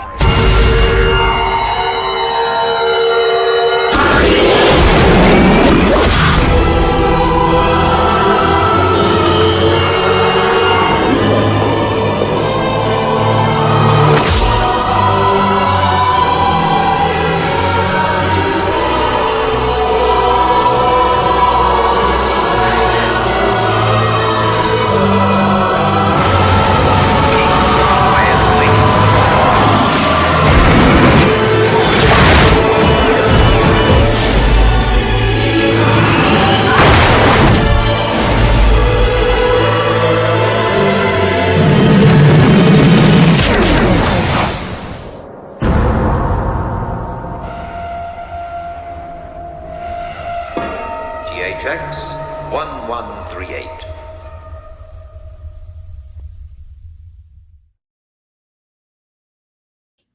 I didn't particularly care for that movie, but it was ahead of its time in a way. That was the first movie I think that they released in Dolby. Hey, I got a notice from YouTube said the stream was interrupted due to copyright. Oh, I didn't get that. Now it's still on because I can hear it in the monitor. Okay, well, let's move on. Let's move on. That's strange because I checked everything. All right. THX 1138. Of course, you could hear a lot of sounds later used in Star Wars. I love the sound in that trailer as well. The sound was immense. Right. But a little bit of trivia in Star Wars, the very first Star Wars from 1977, the cell that Princess Leia is in is THX 1138. Isn't that funny? I know. I am. There's a line of dialogue when they're in the Death Star trying to find Princess Leia. Okay, so let me move on to another clip. Let's see. So there's some movies that I know there's one that we talked about offline, Al, that you didn't care for that's very, very beloved that he was in. Let's talk about this one before I get to that. How about, and I meant to show you the movie poster of THX 1138. You've got it, I'm sure, in your collection of movie posters, right, Al? Yeah, I got it. See, it booted me again. So we're not talking about MASH. No, we're talking about THX 1138. Let me just change our little shots here so we can both be seen on camera along with the movie posters I'm going to show. That's a movie poster for the director's cut of THX 1138. I'm showing kind of visual there. Sorry, listeners. I just wanted to show that for those that are viewing. Now, here's the next one on my list, The Godfather. Well, I'm not a big fan of the Godfather movies. I think they're a bit overrated. They were a lot of people like them, and I enjoyed them, but I don't think I ever care to see them again. I just think they were overrated. I thought Marlon Brando was kind of over the top. I don't know. That's just my opinion. With the cotton balls in his cheeks and everything in that accent. Yeah, I just can't watch those movies again. And listen, shots are fired here, folks. I know a lot of you in the audience and the audience and listening and watching are like, I love The Godfather, but I have to agree a little bit with what Al's saying because, Marlon Brando never memorized any lines. He claimed he wanted it not to affect his spontaneity as an actor. But he was a method actor, but like I said, some of his movies I like, all right. I like some of the Westerns he made, but The Godfather was was never one of my favorites. In the beginning when I saw it, The Godfather was a what picture? Which studio put it out? Paramount. Very good. See, you know this stuff. Same with music. I can name a 45 single, and Al will know the flip side of many songs. It just astounds me. The Godfather was first released on March 24th, 1972, about a year after THX 1138. The production budget was $6 to $7 million, but it earned $250 to $291 million at the box office. That made a lot of money. It made a lot of money. That's a major blockbuster, of course. That's what a profit. Wow. And I'm not going to play a clip because I think I will get hit by the copyright gods. All right, there you go, Al. So I'm going to play now. Someone in the chat had mentioned this, and I'll get to the chat. See, the problem is with chat, you're telegraphing what you're ahead of me, and I don't want to give away what I have planned. I did a lot of research, a lot of planning, a lot of pre-production. So I'll read your comments. I will later on, but a lot of you have said what I wanted to show already in the chat. So let's talk about this movie. We are skipping ahead. We're going to go from 1972 to 1978, specifically to December 22nd, 1978. This was a United Artists movie, and it was called Invasion of the Body Snatchers, which is a remake of the classic 1950s movie of the same title. But Robert Duvall had an uncredited cameo in this film as a priest, and I'm going to play that clip. Before I play the clip, though, I want you to know the budget to produce the Invasion of the Body Snatchers 1978 remake was $3.5 million, but it made $24.9 million. A lot of people think it was a flop at the box office. No, that's quite a profit there. What, 18 million or something? So let's look at a clip. I'm going to switch to my video. And you're still with us. Good. Nobody got booted. StreamYard. One of my rants is whenever there's an update, it's like things get less user-friendly in many instances, whether it's StreamYard, whether it's your phone. It just irritates me. It's like they add an extra step.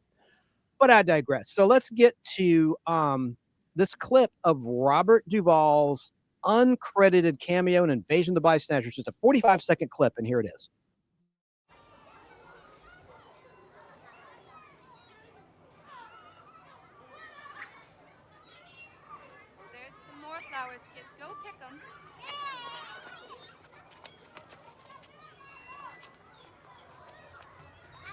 That's a pretty one. Well, go look for one over there. Oh, that's beautiful. Let me look at that. Let me look at that. Now you can take them home to your parents. Don't they smell nice?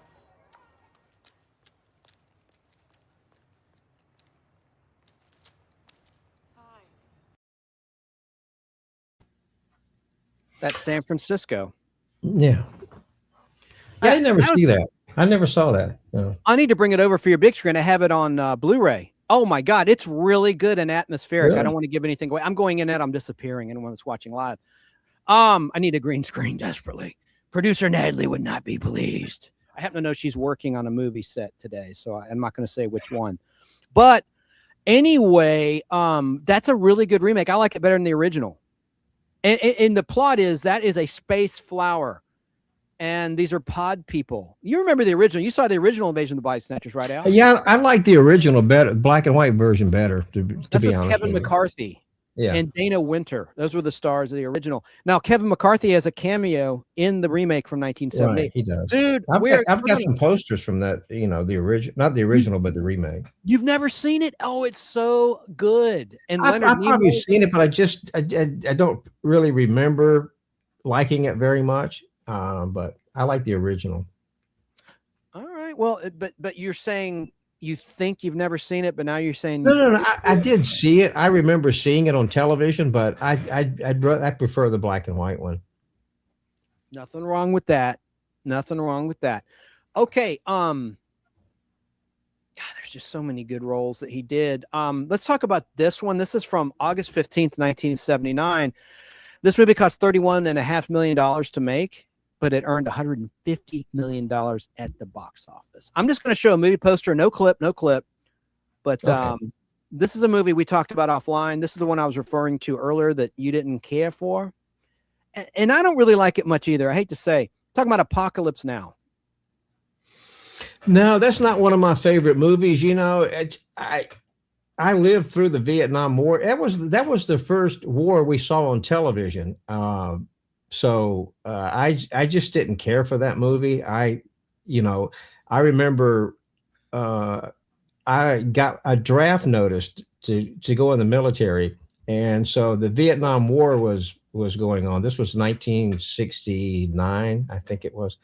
Anyway, so luckily I didn't have to go because I had a heart condition at the time. But I just didn't care for it that much. I mean, I thought it was just way overrated, and it was just kind of like gross to watch. I don't want to relive the Vietnam War. I don't care to see it again. You know, That was the first war we all watched on television because it was covered constantly on the nightly news. And so it's a well done movie. It's put together great, but I just didn't care for it. I don't know about you, but I didn't care for it. In the late 70s, you did have a lot of movies like that, like The Deer Hunter and Coming Home. You had a lot of Vietnam movies, whether it took place during Vietnam or after that conflict. Right. And it was quite a thing there in Hollywood for a while. And then in the 80s, you had a resurgence, like with Platoon and Hamburger Hill and Full Metal Jacket. In the mid to late 1980s, you also had Vietnam movies at the forefront. Well, no, I like war movies, but the Vietnam War just, I had friends that I went to school with, they went to Vietnam, and some of them didn't come back, and some of them came back, they weren't the same again. It's just a war that I thought was just an unjust war, and I just didn't care for it. So I didn't care for the movie. Now, a lot of people love it, they like it, but that's fine. I just didn't care for it. There you go. So let's go to another clip, or not a clip, another movie. Let me make our images normal. There you go, Al. Okay, so what we got here, we're going to fast forward to the 1990s. This is a movie, talk about underrated. This is a Touchstone Pictures movie from 1996. It was released on July 3rd, 1996. Oh, I forgot to mention, though, Al, about Apocalypse Now. Did you know there was a longer version released in 70 millimeter of that movie? Oh yeah, it played at the Terra here in Atlanta in 70 millimeter, but it's not my kind of movie. I forgot to mention that, and it's longer. It's in my notes. The running time of the original 35 millimeter theatrical print of Apocalypse Now is 153 minutes. The 70 millimeter version is 147 minutes. Right. Anyway, so here's the next movie I wanted to highlight, and I do have a clip. This is my monologue. For those that are into acting, you have to perform a monologue in order to get an agent in most cases, along with new nice headshots and all that sort of thing. And this is the monologue that I performed for my agent, and it's the monologue I keep in my hip pocket. It's from a movie called Phenomenon, starring John Travolta and Kira Sedgwick, who's the wife of Kevin Bacon, of course. This is a movie where John, go ahead. No, I was going to say you can play the clip, but somebody in the chat, Chatty Blogger said we don't want to acknowledge that. It's okay. I saw it. It's okay. I thought the film clip. We're good. We're good. All right. This is going to be the final clip that I play. Here comes a clip from Phenomenon, and this is, of course, one of the best scenes that Robert Duvall ever did, in my opinion. And here it is from Phenomenon in 1996. And dear God, protect our supreme commander.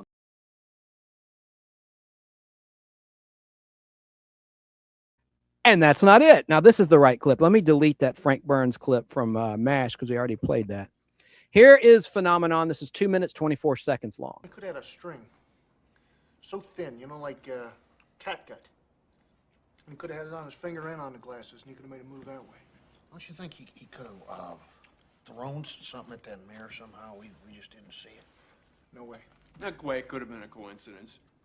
He just thought he knew stuff. I mean, he's just studied harder on the Spanish. That's all. It's not like he really knew stuff. Just studied hard at chess and made us think he was changing, but, he never really changed at all. Isn't that right, Doc? I mean, he never really got any smarter. Doc?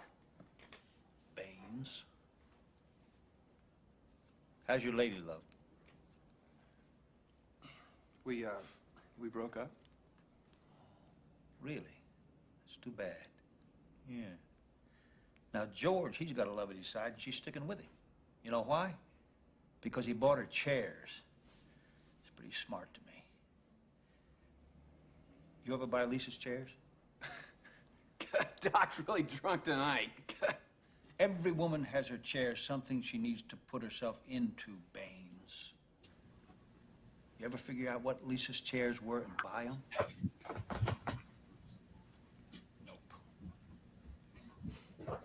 But you're right about one thing. George never changed.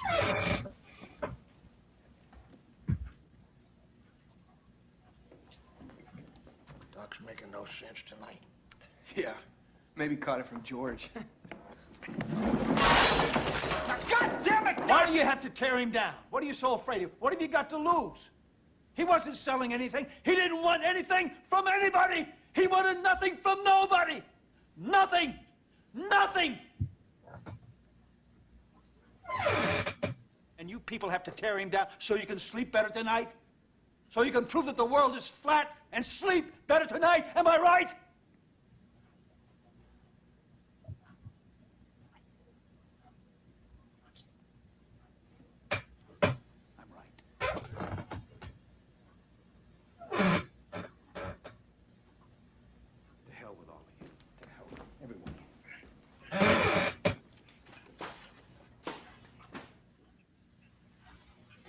it looks pretty good, actually. Powerful scene. Have you not seen that movie? No, I've never seen that movie. I used to have a 16 millimeter bandsaw print of that.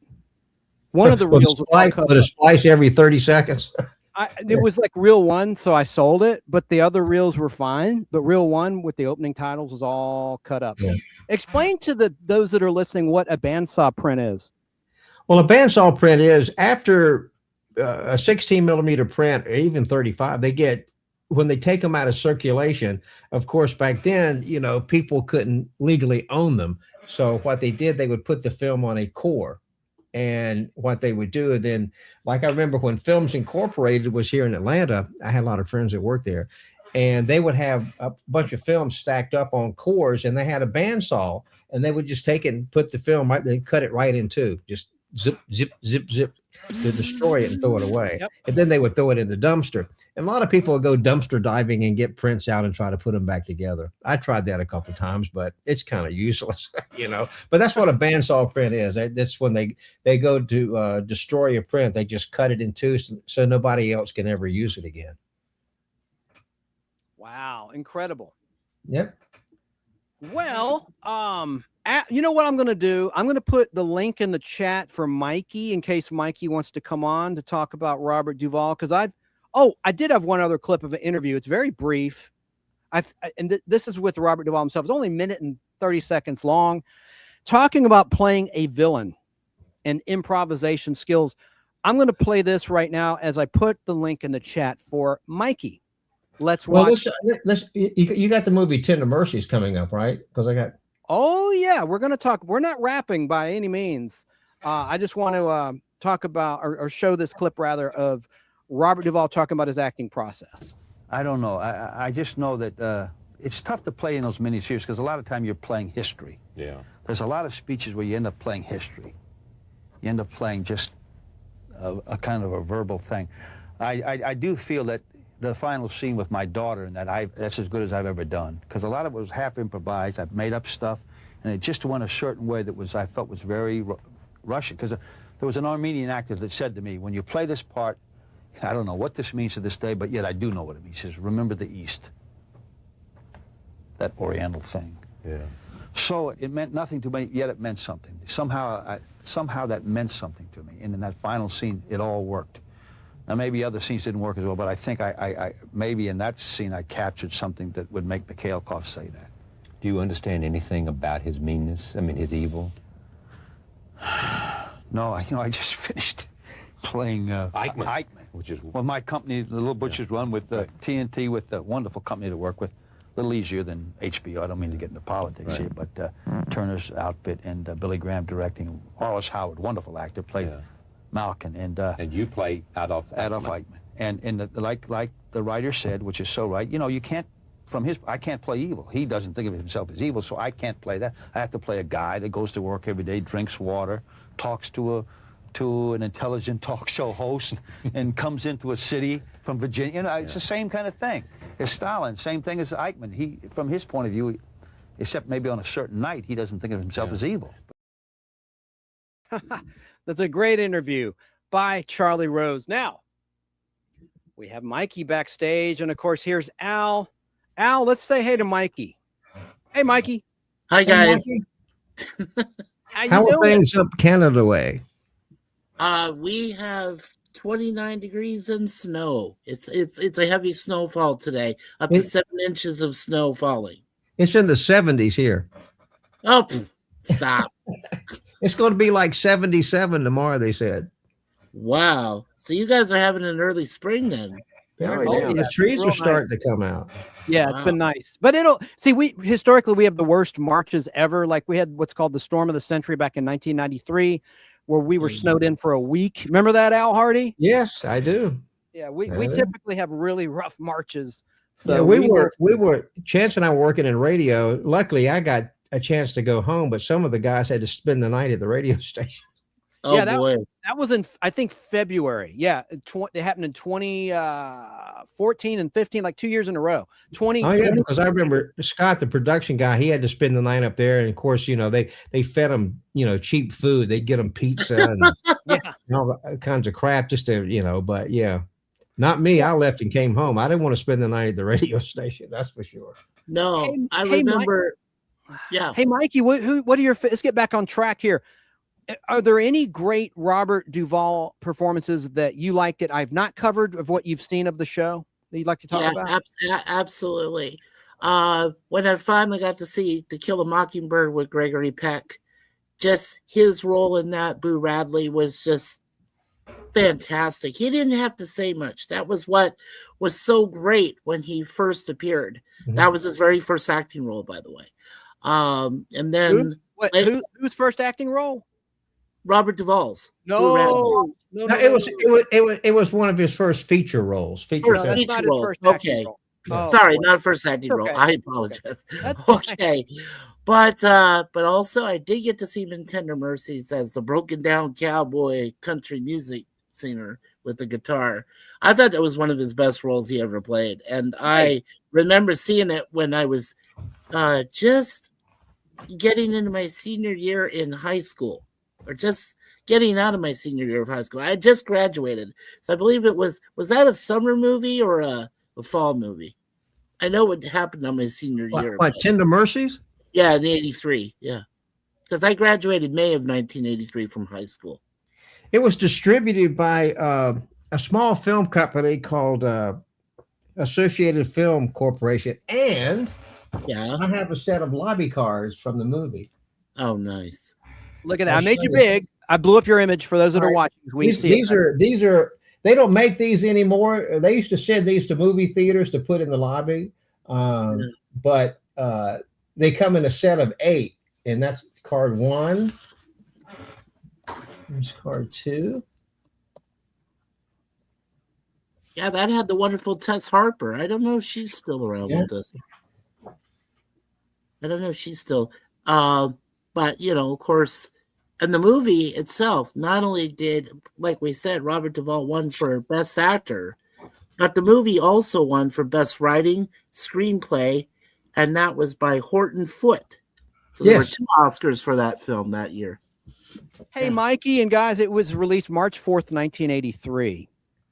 Okay, so it was while I was still in high school. Okay. Yeah, you're right. And it's 92 minutes long, and it was by Universal Pictures, right, Al? No, it was it says distributed by Universal. Distributed. And he plays an alcoholic. It doesn't. It was it says here EMI Films. Finance. Yeah, that's right. Universal. You're correct. Okay. My bad. It was Universal. That's what I thought, but okay, good. And then nice. You know guys, what? If you don't mind, I'm going to check to see if Tess Harper, who was his counterpart in the film, see if she's still alive. I don't know. Sounds good. But I was going to say the budget was $7 to $8 million according to Wikipedia, but it earned $8.4 million. So it didn't do that well. It kind of broke even. If you factor in the marketing budget and all that, it probably lost money. And if you look, all of these cards are dated. If you look right there, you can see, I don't know, it says 83. Yeah. And they got codes on them, 830038. Okay. So Tess Harper is alive. She's 75 years of age. She was born on August 15th, 1950. Now, here's an interesting side note to Tender Mercies. It says, after being turned down at an audition for a Chuck Norris movie, Harper was recruited to come do a reading for Tender Mercies with Robert Duvall, for which she was selected to play the supporting role. That is so cool. Sorry, Chuck Norris. Al, I never was a Chuck Norris fan, but anyway, I in my collection, I've got hundreds of lobby cards. She's still reading. Al, you're getting a compliment in the chat. What? Kevin Theme Park Adventure says, nice, Al, about your. Well, thank you, Kevin. I've been, a movie fan since I was a teenager, a kid, and my first job, I think I've mentioned before, was in a movie theater as an usher. And so I just always been around movie theaters. And of course, I've worked in television and radio, but I've always worked in the movie theater business too. I worked part-time as projectionist many, many, many years in running the projectors when they had film. Now everything is digital, but I really enjoyed my time in working in a movie theater. I just like going to the movies. I like the smell of popcorn. I like sitting there and watching the movie on the screen. To me, that's just pure pleasure. Yeah. Yeah, Yeah. that's great, man. And Yeah. you know, I love it too. I was kind of sad when the presentations went from film to digital. But now I know you've turned the corner. You've changed your opinion, Al, because at first you were perturbed, but then now you're like, it's just so much easier from projectionist standpoint, but it kind of put a lot of people out of work when you think about it. Well, you know, There's no real... Chance and I both collect 16 millimeter, but I have 35 too, but I haven't run my 35 projectors in years. It's just so easy to put a Blu-ray in and watch it, you know, but the retro houses like the Terra here in Atlanta and the Plaza, they run film. They can run 70 and 35, and they run retro stuff all the time on film. Yeah. And like tonight at the Plaza, they're running Touch of Evil in 35 millimeter, which is a classic. Touch of Evil is great. Yes. You know, and so they're running that tonight at the Plaza. Darn it! I wish I was there. I would have gone to see it with you, Al. Yeah, I wish you were here. It's just like I said, I love going to the movies. I'm sorry you hear my dog barking. He's looking out the window. Okay. Now Joe does say To Kill a Mockingbird was his first movie role, first leading role. Yeah, Right. not role in general. So I misunderstood you, Mike. You apologize. I thought you were saying No, that's okay. No, first that's role. okay. I will tell you my three main, if I may, I'll mention the three main movies and a TV series that I really love Duvall in. First of all, I loved his role, the Colonel, there in Apocalypse Now. I love the smell of napalm in the morning to remind me, and I was like, oh my gosh. And that's the line everybody quotes. Oh, I love that role. I loved his role. And in the scene, right? Remember when they were starting to bomb with the helicopters, the Hueys? I guess that's what they were, the black ones. They had the Ride of the Valkyries was playing in the background as they were shooting up the Vietnamese and everything. Right. And that was insane. And they had people on the surf, right? And he wanted, hey, where's my board? I need to go on the surf with the tide. Yeah. But yeah, his whole board, he had that. And then, like I said, Tender Mercies was a fantastic film. I remember seeing it later on. After I finished school, I went and we had those big VHS tapes, right? So a couple weeks after the movie would premiere, you'd have a VHS tape. So I saw it on VHS, which was a great role for him. And then the last thing I loved him in, of course, Lonesome Dove. Who couldn't love his role with Tommy Lee Jones in that? I stayed up. I watched every single every of the miniseries. Yeah, it was just so good. Of Lonesome Dove? Yeah. Look, I've got, I'm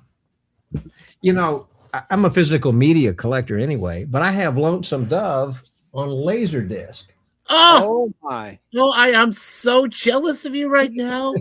Hang on, Al. Hold that. There we go. Now I got you solo. Yes. It's on Laserdisc. Yes, fantastic. Yes. Oh my gosh! Wow, Al, I love you. You know what a Laserdisc looks like? It was before they had DVDs. I'll show you. Yes.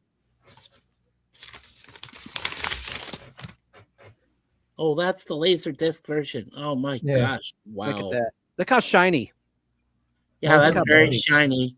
Yeah, But Al, don't scratch that. Please don't scratch that. Al, does it have laser rot? No. No, thank goodness. Tell people what laser rot is. Yeah, tell them. You can get laser rot in DVDs. It's when if you put a DVD or a laser disc in, you see these little white specks throughout the whole movie. That's laser rot. That's actually the chemical breaking down. It's layered between plastic, and so it breaks down. So yeah. But the later DVDs and the Blu-rays, of course, and then Laserdisc, they perfected it a lot better. Yeah, that's awesome. But what'll happen is you'll have little spots when the glue starts breaking down. And it glues both sides together. You'll have static-looking spots on your. Well, Laserdisc, you can't play them on a new television because they don't really look all that great on a. The lines of resolution, right? With the resolution. But I have a widescreen tube television that I have my Laserdisc player hooked up to, and That's what I watch it. But you know, Lonesome Dove was a series, and it comes on 1, 2, 3, yes, 4 different laser discs. That How is about that? wow. Because That is each sensational. side runs about 45 minutes, and my laser disc has automatic. It'll reverse automatically to the side too. So, yeah, there it is. Hey, that is so cool. Hey, we had an interesting choice by Danny Staten in South Carolina about his favorite role, or one of his favorite roles of Robert Duvall, and that would be Birds of Prey in 1976. Thoughts, Al Hardy? I remember that title. I think I probably saw it. I don't remember, you know. So Now, And then Mike- now, Al, did you see? I just went back to look at IMDb. They had a reboot of Lonesome Dove 5 years later in 1994 with Eric McCormack really, and Scott Bairstow. I saw it when it originally aired. I didn't know there was a reboot. You know. Yeah, according to IMDb, the original in 1989, which had Duvall and Tommy Lee Jones, Mhm. and then in 1994 there is Lonesome Dove the series, which had Scott Bairstow as a young McCrae and Yeah. Eric McCormack playing the role of Tommy Lee Jones McCall. So yeah, I just recall Lonesome Dove near the end was very sad. Yeah. You know, but yeah, and I wanted to mention a bit of trivia for Al and for Mikey. Yes. Did you know, true or false, was Robert Duvall in an episode of Voyage to the Bottom of the Sea? Robert Duvall, yes, he was. I would say he was too, because you know, I like that series too. He was in the best season 1 in black and white, in an episode, get this, titled The Invaders. But he was never in The Invaders, was he? No, he was not. But Gene Hackman was, his former roommate. Yeah, the that's called wasn't that called The Spores. The board, yeah. No, the Spores. The Spores. The Spores, yeah. It was a ripoff of Invasion of the Body Snatchers in the body. In that scene. All right. So Al, We'll put everybody else back on the screen.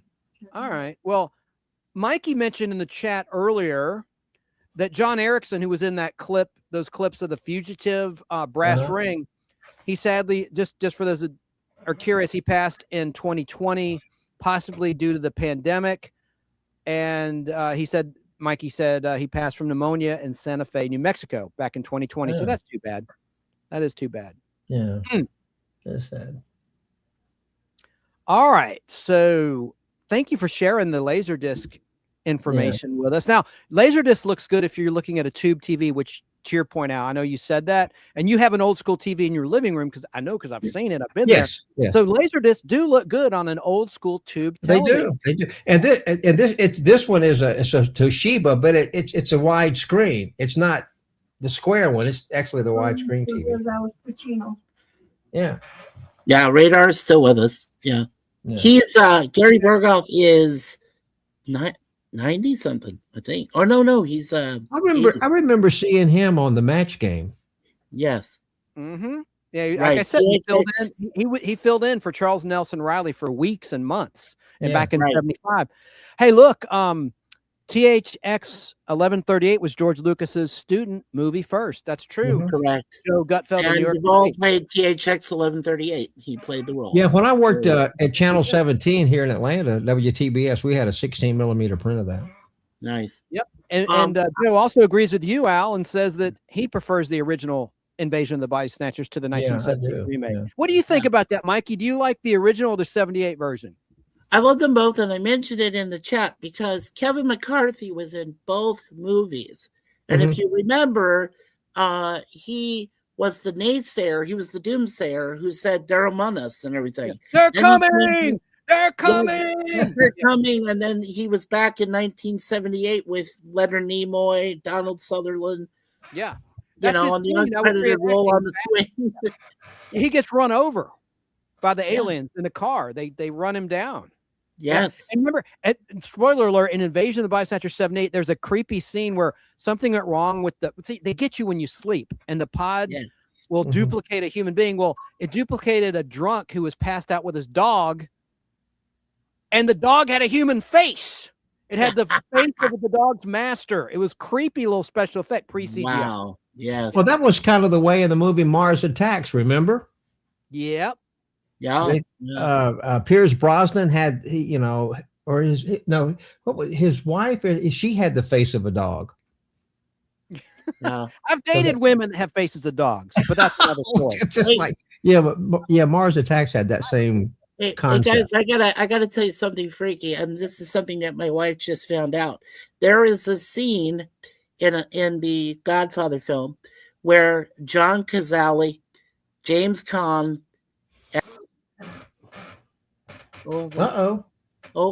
lost Go me ahead. there for a minute. I switched to Okay, pictures so and it John really- Cazale, James Caan, Robert Duvall, and Al Pacino are all sitting around the table. I believe it was probably book 2 of Godfather. And my wife just pointed out that of the 4 that were sitting around the table, Cazale, then Caan, and now Duvall, the only one left, Al Pacino, Yeah. alive. Al Pacino. And in his 80s, he's with all up his- in age too. with his you know? 30-something-year-old there. lover. Yeah. Yeah. Let's see. Al Pacino. Let's do some quick checks here and see how old these guys are. All right, Al Pacino right now is 85 years old. He was When's his born on birthday? April 25th, 1940.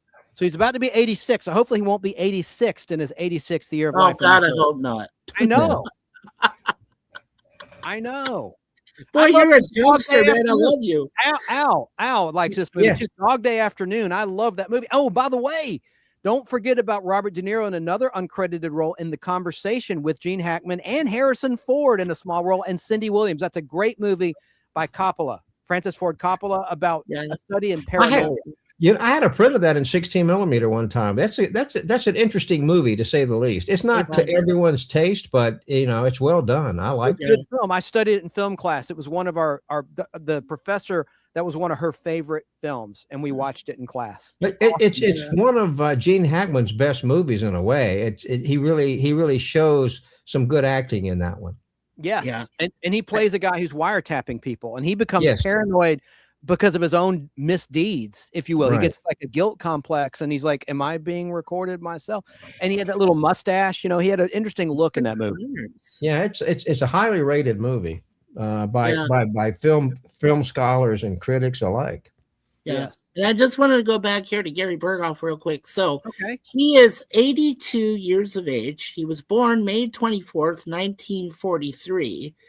As you said, he appeared in both the MASH movie in 1970 and the MASH series, which ran from 1972 to 1983. He was in all 181 episodes of that MASH series. No. He quit. Oh, he did quit? He Okay. quit the show, man. Like he wasn't in the Oh, last man. several seasons. You're right. I'm so sorry. But he was I in like the early episodes of Yes. MASH with McLean Stevenson, but he left the series to be on his own show, and it flopped. Everything failed he ever did everything after MASH. failed after he left MASH. Yeah, I remember. And that. I'm Everything sorry. he did, it flopped, and I always liked him in MASH. And on Yeah. Match Game, we keep talking about Match Game. He sucked in Richard Dawson's seat after Dawson did. quit to just deal with Family Feud exclusively. Correct. Yes. I mean, he wasn't the first person to sit in his seat, but towards the end of the Match Game syndicated run, and in Match Game PM's run, it was McLean in like the declining years of Match Game, and he was dreadful. He was terrible. Terrible. He had bad luck. Yeah. Hey guys, did you ever see Phenomenon? Now, Al, you didn't answer me, or did you? Have you seen this or not? Yes, I've seen it. I've got posters for it. You want one? Yes, I love this movie. It's underrated. What about you, Mikey? Have you seen Phenomenon? That's like, I guess, a German poster. Look, it's not even in English on the title of the film. Yes, Well, I saw it. now Is this now the that one- you mentioned that, today is John Travolta's birthday. It is? Oh, wow. Hey, Yay. Right. Is this the one? Is this the one where he plays Michael the Archangel?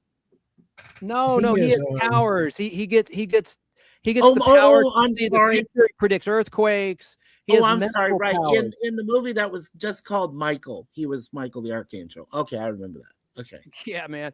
But I love Phenomenon. It's completely underrated. It's a good movie. And, It is. That's one of my favorite roles of Robert Duvall. Yeah, he John Travolta was born February 18th, 1954. He's 72 today.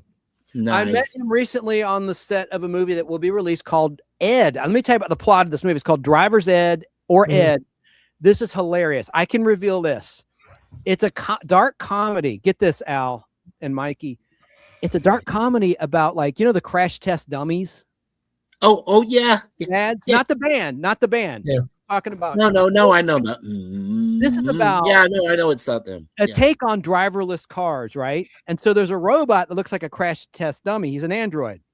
Right. And something goes wrong with his programming, and now he wants to kill all the bad drivers on the road and take them out. The robot.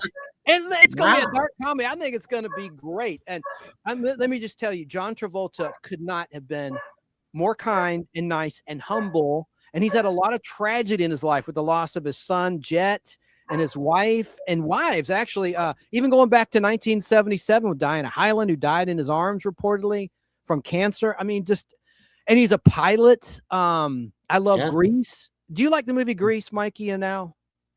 Oh, yeah, of course. No, Grease was great. I loved Grease. I didn't care for Grease 2.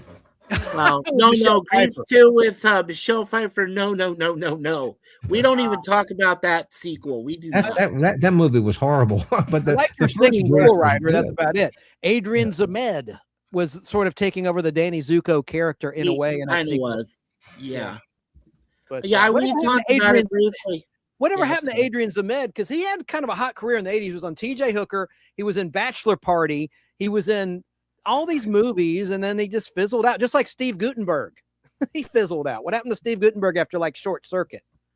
You know. Well, let me take a look at Adrian. It was a rhetorical question, but that's okay. If you want to look it up, go ahead. But sure. He was born March 14th, 1954. So right now he's 71 years of age. Yeah. He's been married twice. So was Gary Berghoff. I was trying to mention that. Do you remember he was also? Wait, who you Gary talking about? Berghoff. Gary Berghoff was married twice. Before that, you said, who are we talking about? I'm confused. No, we're talking about Adrian Zemed. He's been married twice. Zemed. Thank you. I just want to clarify. No, that's okay. But do you guys remember Tom Hanks' Bachelor Party? He was in that. Of course. The hot dog scene. Hey, how about this? Yeah. Last time on the Podblast, Al wasn't with us. He was supposed to be, but his brother had something come up, and that's fine. But I wanted to show Al's dog, Sonny, because we talked about animated dogs, cartoon dogs. And you know what we forgot, Mikey? I forgot to mention the very first animated dog. I like to have educational facts in my show. And look at this image. This is one of the first. Some sources say it's the first animated dog, and others say it's not. But that's Bonzo. The name of this character is Bonzo the dog. So anyway, Bonzo. How do you know that is the first animated dog? Exactly. AI says one thing, and the internet says another, and there's textbooks and it should be a cut and dry, clear-cut answer, shouldn't it? It can't be too hard, unless it's in a small country or something. No, the first animated dog was probably in the Max Fleischer cartoons. I don't think that was the first one. The first one was in black and white. Mikey, but Max Fleischer did a lot of he did a lot of cartoons with animals, and that had to be one of the first in his cartoons. Mikey, what do you find when you look up the first animated dog or first cartoon dog? I will go ahead and take a look. Max Fleischer, because he did the Popeyes. But the thing about it is, I just think that the first dogs were in the early black and white cartoons. Okay, let's see here. The first animated dog. This ties into last week's show. I'm not doing a Podblast Saturday, by the way. It's my sister's birthday celebration, so I'm glad we could do this today together. You are correct, sir. Bonzo the dog was widely regarded as one of the earliest and most influential animated dogs, first created in 1922 by British comic strip artist George E. Studdy. He appeared in weekly sketches for the Sketch magazine. He later starred in one of the world's first animated cartoons, marking a milestone in animation history. There you go. And his first animated short was called Sausage Snatching Sensation. Well, it was probably black and white. That's probably just a color version. It was in black and white. Yes. Yeah. Right. That's a postcard actually I'm showing on the screen. It was. But Al, are you throwing a flag on the field? Do you think that's BS or do you accept that? I don't, I think that's just somebody's opinion. I think were dogs earlier even in the silent cartoons. I just don't, I don't know, but it has to be before then. Okay. That's just my opinion. So we had a brief visit from my best friend Larry of Beer Sub Adventures was in, and he says he'll talk to me later. That's fine because I know he's been going through a lot lately. So I'm sorry. Yeah. We don't. Thing is, we try to.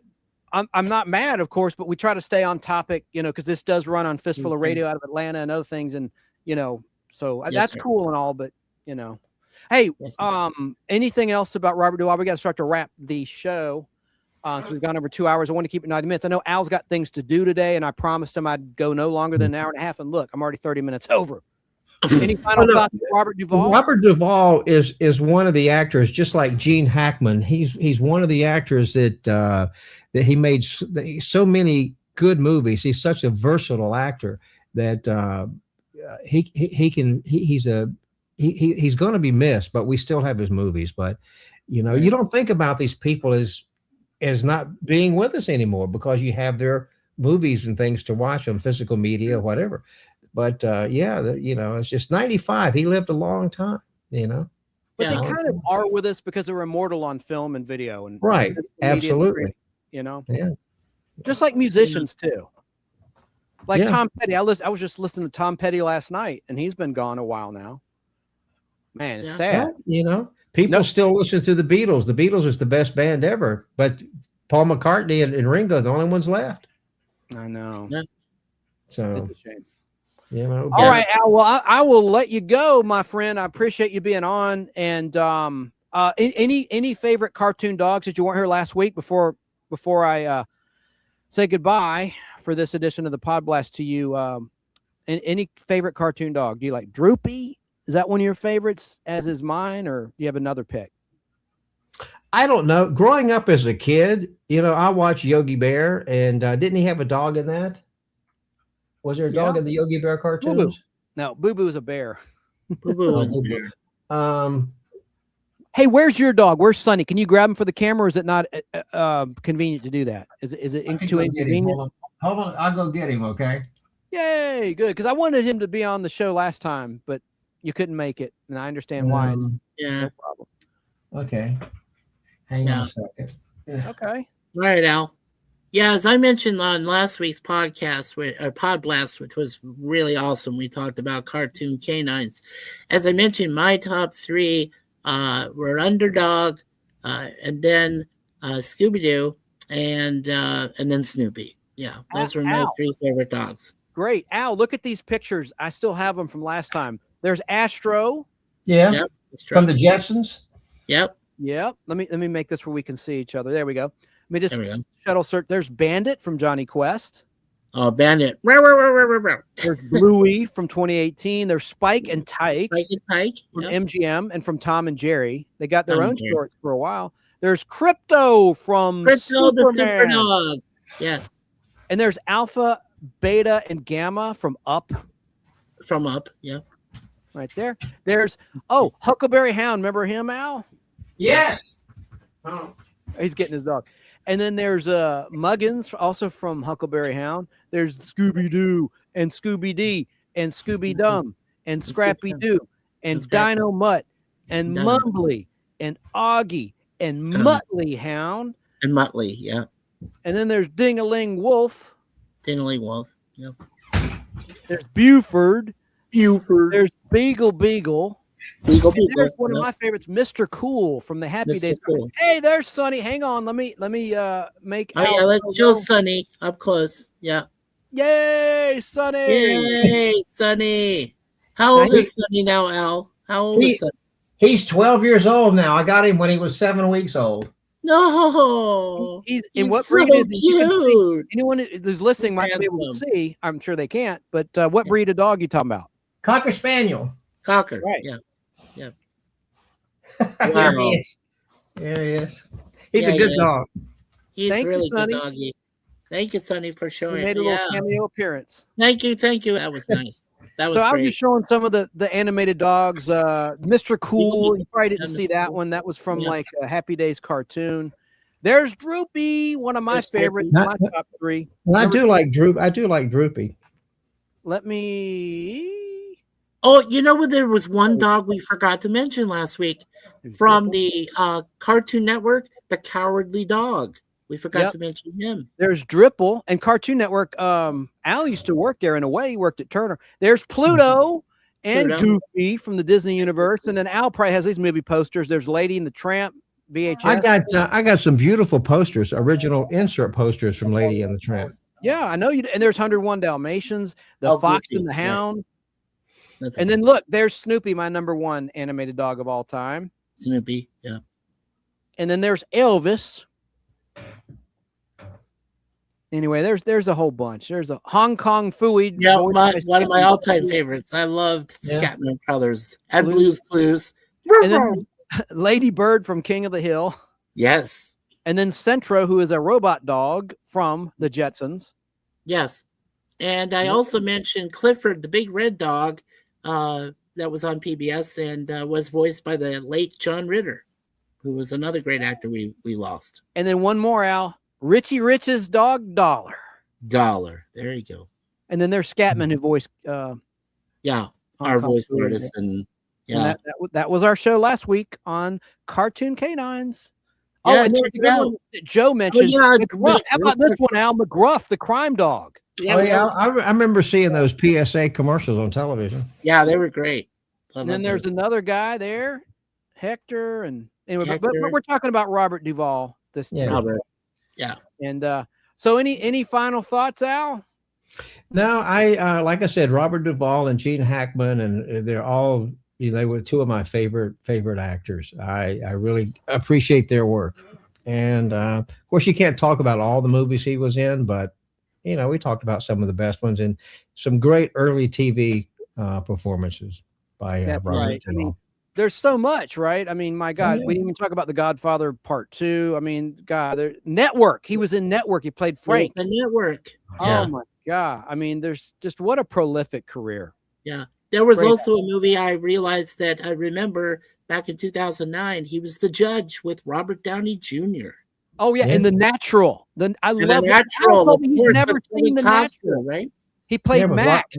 with He Robert played- Redford. Yeah, With Robert Redford. I'm sorry. Yes. Yeah. We have got to see that, Al. The Natural. That is a great, great film. Whether you like Yeah. baseball or not, it's a great drama. And that was Glenn Close, right? In that too? Yeah, The Natural. Oh yeah, yep, Yeah. yep. That's Wow. an incredible movie. yeah. I love it. And Lonesome Dove. We talked about a lot of these. Lonesome Dove. I'm just scanning my list here. Yeah, Lonesome Dove lasted for 4 nights. It was a TV miniseries.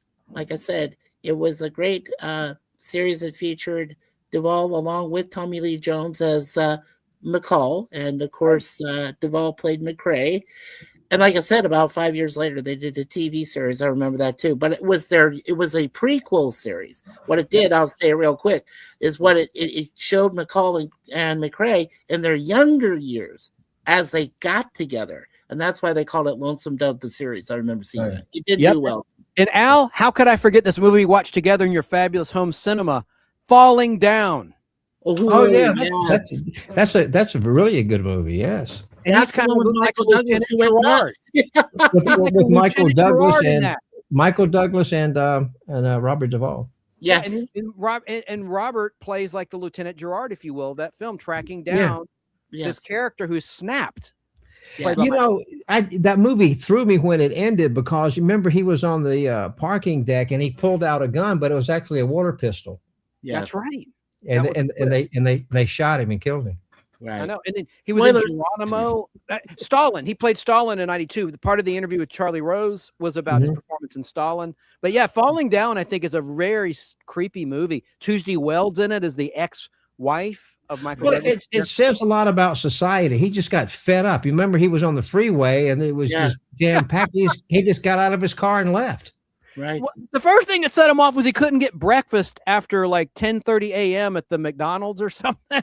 Well, it was some kind of stand-in for McDonald's, and then he came back with a pistol, and yeah.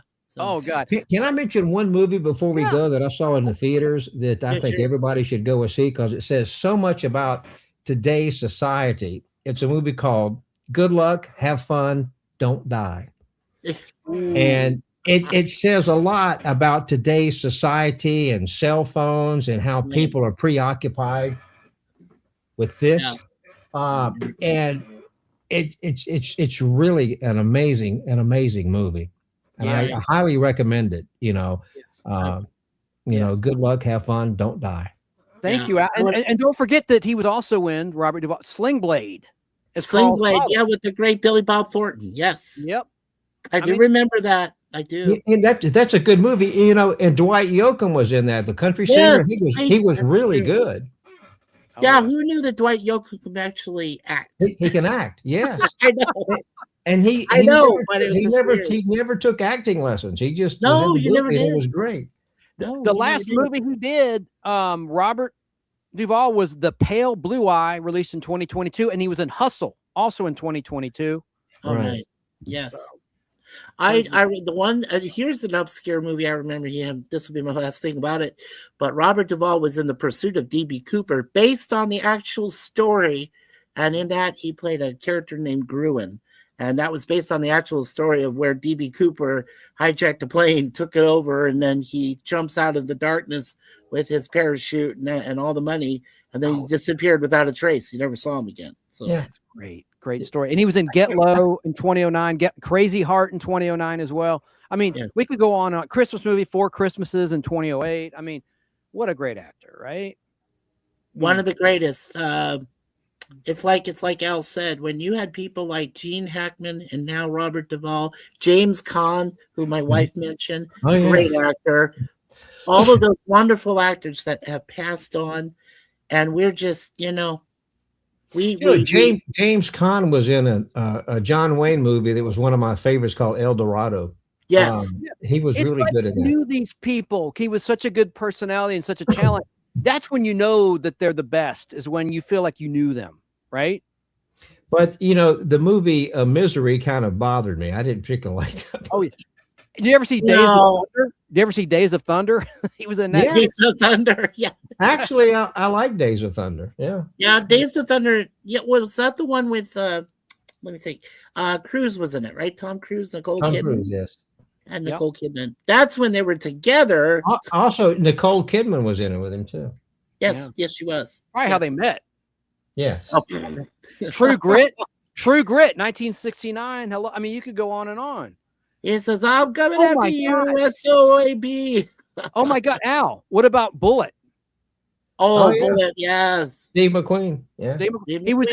He was in an episode of the Mod Squad. Remember that show in 1969? Oh yeah, I used to love to watch the Mod Squad. That was an Aaron Leonard Goldberg. Yeah, that was an ABC network show. Yes, it was. Yeah.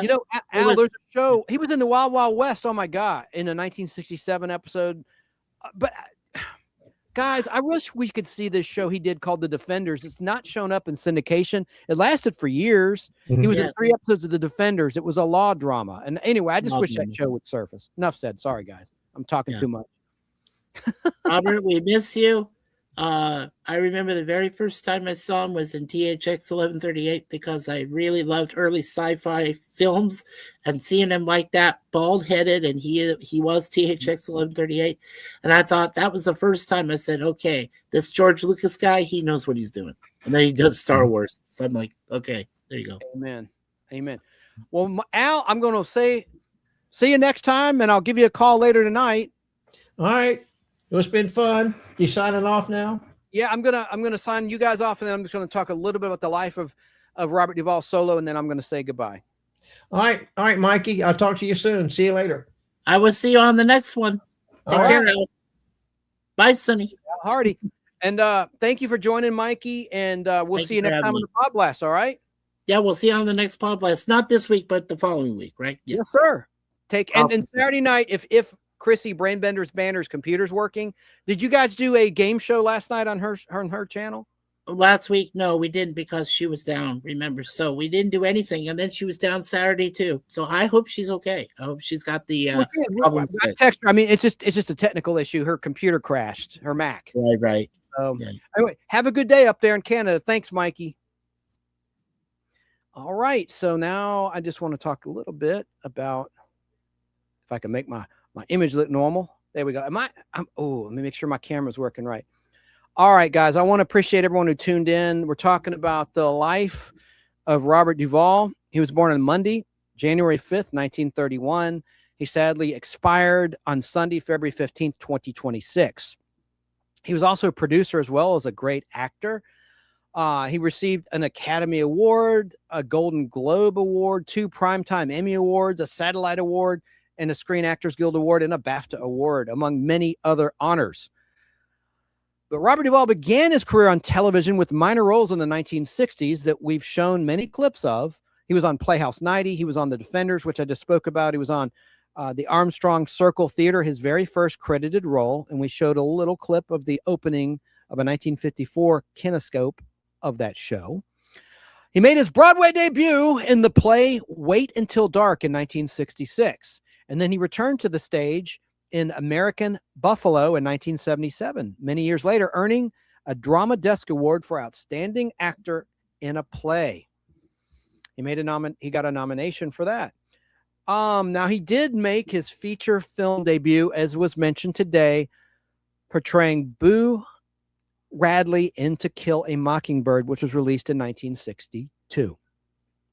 His other early roles included Captain Newman, M.D. in 1963, Bullet in 68, which we just mentioned, True Grit in 69, MASH, THX 1138 in 71, Joe Kidd in 1972, and also Tomorrow in 1972. And the list goes on and on and on. So let's see. He did win an Academy Award for Tender Mercies.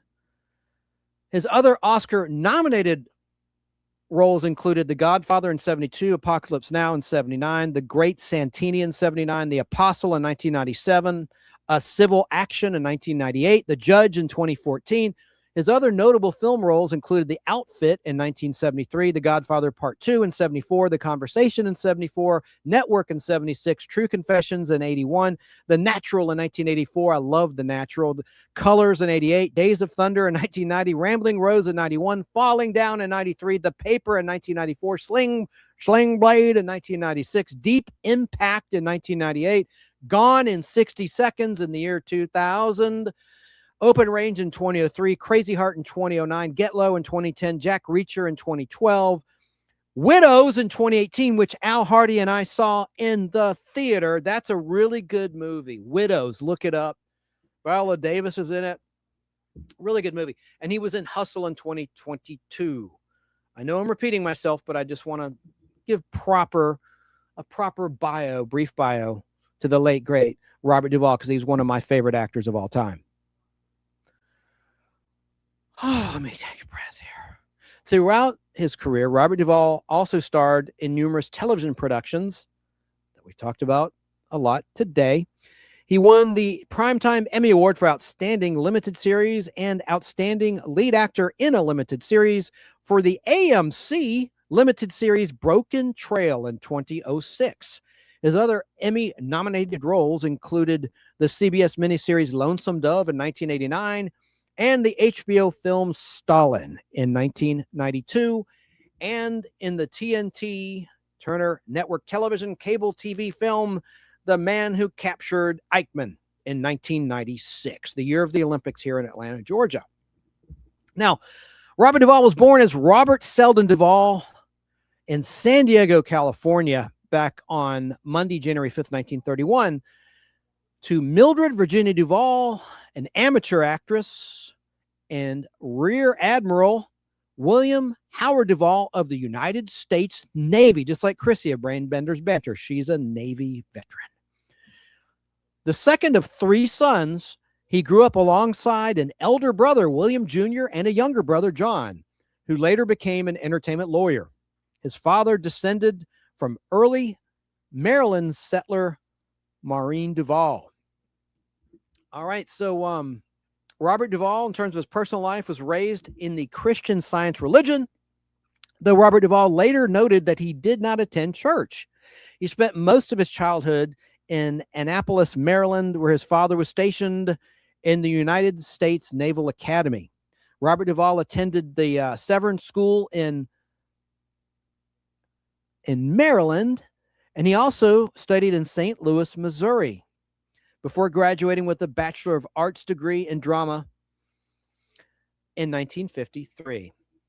But his father had expected him to attend the Naval Academy, but Robert Duvall said, and I quote, "I was terrible at everything but acting. I could barely get through school," unquote. He instead served in the United States Army after the Korean War from August 19th, 1953 through August 20th, 1954. He left with the rank of private first class.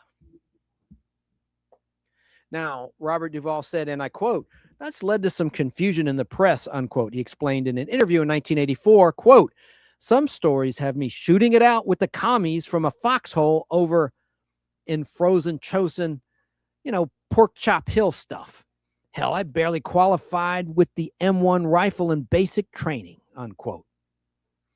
Now, while stationed at Camp Gordon in the state of Georgia, he appeared in an amateur production of the comedy room service in nearby Augusta, Georgia. In the winter of 1955, Robert Duvall attended the neighborhood playhouse School of the Theater in New York City, studying under Sanford Meisner of the Meisner acting technique, where you use a strong memory in your past to emote emotions in your performance. And he was funded by the GI Bill. Robert Duvall's classmates included Gene Hackman and James Caan, whom Al Hardy talked about earlier. While training, he worked as a Manhattan post office clerk until his death. He remained close friends with fellow California-born actors Dustin Hoffman and Gene Hackman, who sadly died in 2025. They knew each other since their early years of struggling actors. In 1955, Robert Duvall roomed with Dustin Hoffman in a New York City apartment while they studied together at the Playhouse. And around the same time, also shared accommodation with Gene Hackman while working odd jobs such as clerking at Macy's department store, sorting mail, and driving a truck. Let's see. Let me just skate ahead here in the history. I don't want to turn this into the biography channel as I tend to do and go on and on and on, but I want to give you some pertinent information about Robert Duvall's life. I don't want to skip over anything pertinent. Okay, I'm going to just jet ahead without repeating myself. Again, the very first television appearance of Robert Duvall's was in 1959 on the Armstrong Circle Theater in the episode titled The Jailbreak. And he appeared regularly on television as a guest actor during the 1960s, often in action, suspense, detective, or crime dramas, or sci-fi and fantasy, if you count Twilight Zone, The Outer Limits, and The Time Tunnel. His appearances during this time included Alfred Hitchcock Presents Naked City, shot on location in New York City. The Untouchables, didn't talk about that one yet. Route 66 several times. We played a clip of one of his appearances on there in season 2 of Route 66. Twilight Zone, showed a clip of that. Combat, The Outer Limits, we played clips of his work on The Outer Limits. The Fugitive, played all the clips of his work on The Fugitive. He was in The Cats. He was in Voyage to the Bottom of the Sea episode The Invaders in season 1 of Voyage. He was in the Time Tunnel episode Chase Through Time, 24th episode of the Time Tunnel, and it's Soul season 1. He was in the Wild Wild West. He was in the FBI, a Quinn Martin production starring Ephraim Zimbalist Jr. And he was in the Mod Squad. Mentioned that earlier. But his film debut, as was mentioned in chat by Joe Gutfeld, was as Boo Radley in the critically acclaimed To Kill a Mockingbird in 1962.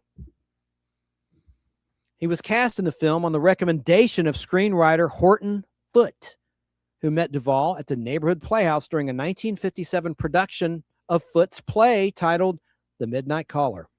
Foote, who collaborated with Robert Duvall many more times over the course of their careers, said he believed Duvall had a particular love of common people, and he had an ability to infuse fascinating revelations into his roles. Foote described Duvall as our, quote, #1 actor, unquote. So let's see. After To Kill a Mockingbird, Robert Duvall appeared in a number of films during the 1960s, mostly in mid-sized parts, but also in a few larger supporting roles. Some of his more notable appearances included the role of Captain Paul Abbott Winston in Captain Newman, M.D. in 1963. He played Chiz in Countdown in 1967 and Gordon in The Rain People. Robert Duvall also had a small part as a cab driver who carries around Steve McQueen in Bullet in 1968. He was the notorious Lucky Ned Pepper in True Grit in 1969, in which he engaged in a climactic shootout with John Wayne's character Rooster Cogburn on horseback. If I could have played that clip, I would have. But it would be clip suicide from my live stream on the YouTube side. Okay, so Robert Duvall with the late Diane Lane. Oh, I'm sorry, Diane Lane. I'm thinking of Diane Ladd. Diane Lane's still with us. Okay. Robert Duvall, I haven't mentioned this yet, does have a star on the Hollywood Walk of Fame. And Robert Duvall became an important presence in American films beginning in the 1970s. Of course, he drew a considerable amount of attention in 1970 for his portrayal of Major Frank Burns in the film MASH, and for his portrayal of the title role in THX 1138, THX 1138, directed by George Lucas, in which he plays a fugitive trying to escape a society controlled by robots. But his first major critical success came from portraying Tom Hagen in The Godfather, released in 1972, and in The Godfather Part 2, released in 1974.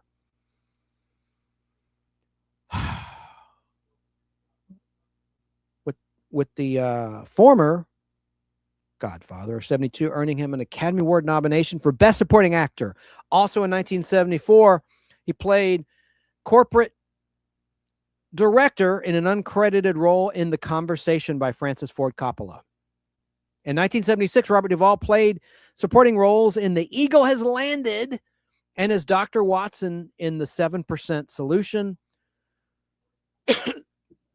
with with Alan Arkin, Vanessa Redgrave, and Sir Laurence Olivier. But by the mid-1970s, Robert Duvall was a top character actor. People magazine described him as Hollywood's number 2 lead.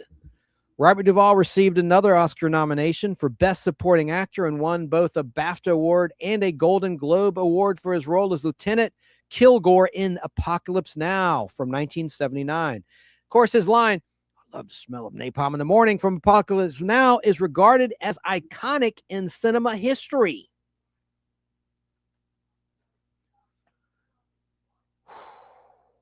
Robert Duvall received a BAFTA Award nomination for his portrayal, for his portrayal of television executive Frank Hackett in the critically acclaimed film Network, released in 1976. And he garnered an Oscar Award nomination for Best Actor in a Leading Role in The Great Santini, released in 1979, as the hard-boiled Marine Lieutenant Colonel Bull Meekum. The latter role was based on a Marine aviator, Colonel Donald Conroy, the father of the book's author, Pat Conroy. He also co-starred with Sir Laurence Olivier and Tommy Lee Jones in The Betsy from 1978 and portrayed United States President Dwight D. Eisenhower in the television miniseries Ike in 1979. That's new information that has not come up in this special honoring the life of actor Robert Duvall. Now, director Francis Ford Coppola praised Robert Duvall as, quote, one of the 4 or 5 best actors in the world, unquote. Wow. Now, let's get to his personal life and then we'll say goodnight. Okay, Tess Harper, whom Mikey talked about, actress Tess Harper, who co-starred with Robert Duvall, said Duvall inhabited the the character so fully that she only got to know Max Sledge and not Robert Duvall himself. Okay, so Lonesome Dove was just a classic. Absolutely. Let me see here.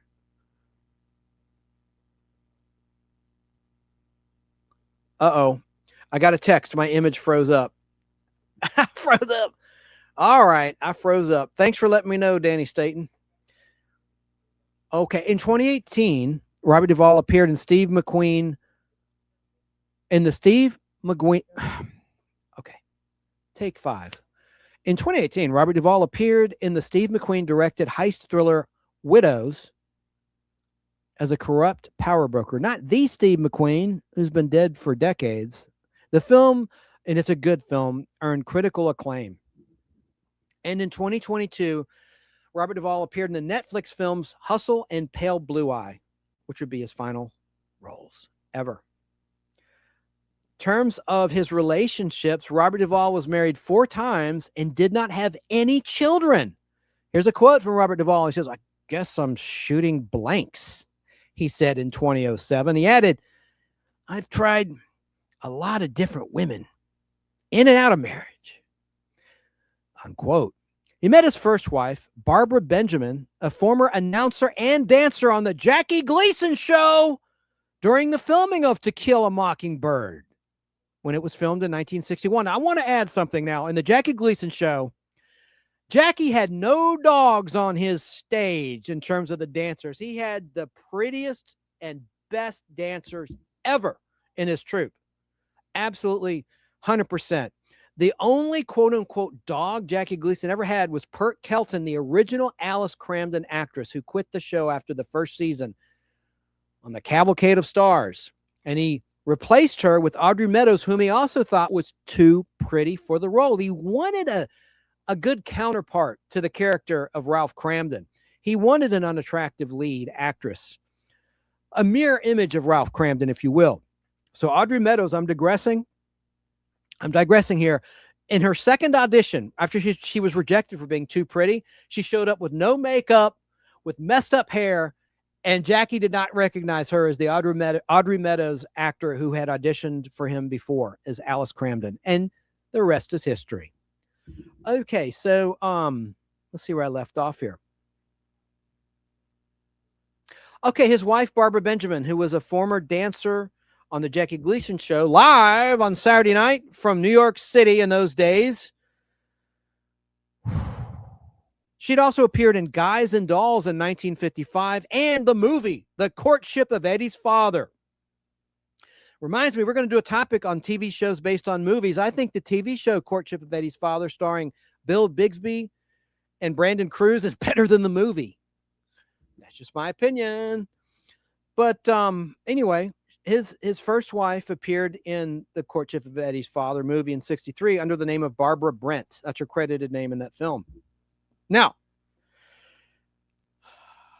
Barbara Benjamin, the first wife of Robert Duvall, did have 2 daughters from a previous marriage, and she and Duvall were married from 1964 until 1975. The second marriage of Robert Duvall was to Gail Youngs, to whom he was married from 1982 until 1986.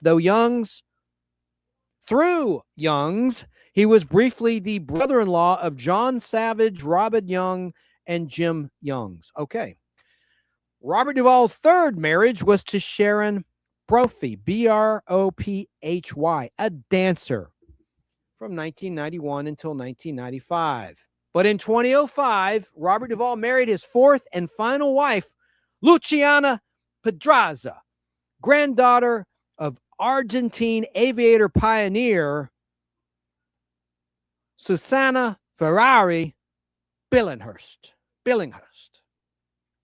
He met Pedraza in Argentina, recalling, quote, "The flower shop was closed, so I went to the bakery.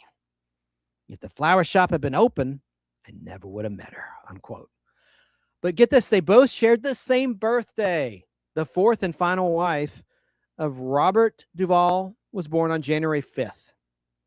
Even though Robert Duvall was 41 years older, They'd been together since 1997.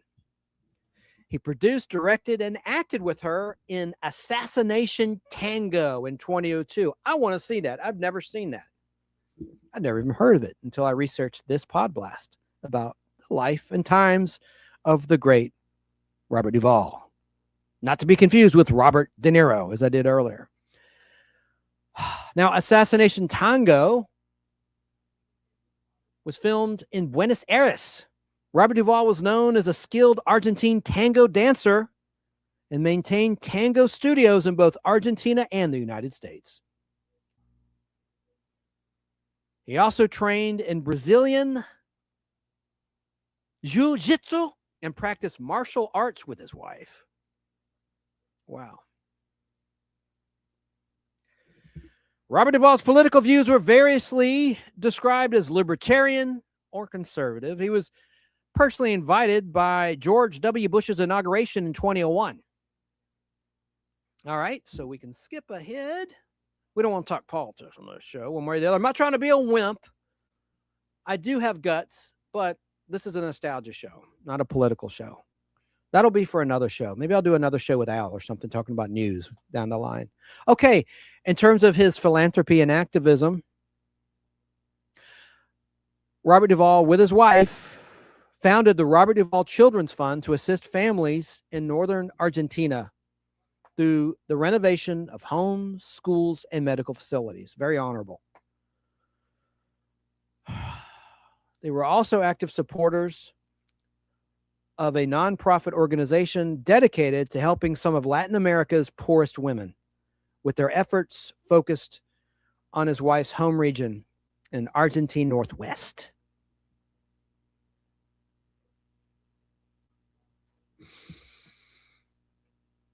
Robert Duvall died at his farm in Virginia, in Middleburg, Virginia, on Sunday, February 15th, 2026, at the age of 95. I hope he had a good Valentine's Day, the day before his death. I really do. His death was announced through a public statement by his wife, Luciana. But he's alive forever through celluloid, film, 4K, Blu-ray, even Laserdisc like Al Hardy has, VHS, streaming, etc., etc. Plus his foundations that he founded with his wife. They will continue. All right, well, as Forrest Gump says, that's all I got to say about that. Thanks to everyone who tuned in. Let me do a quick sweep of the comments. Oh my gosh, I've gone 2 hours, 38 minutes.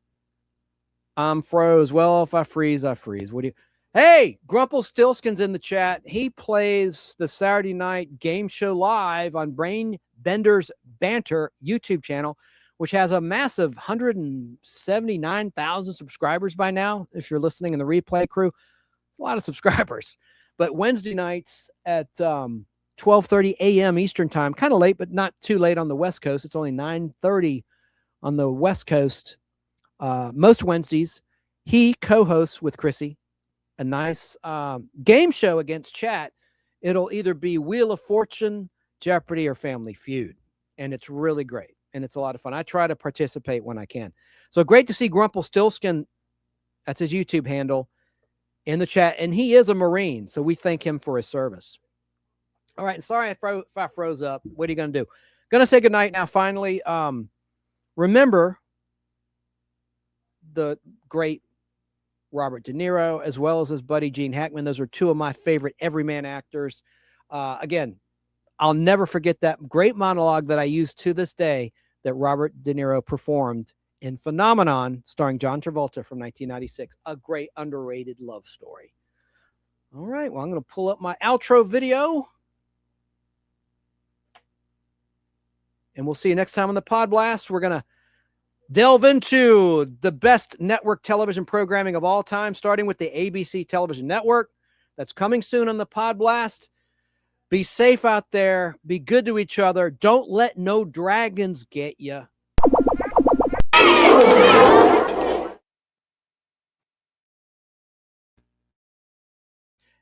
And we'll see you next time right here on the Nostalgic Podblast. Good night. Get ready to rewind time. This is the Nostalgic Podcast.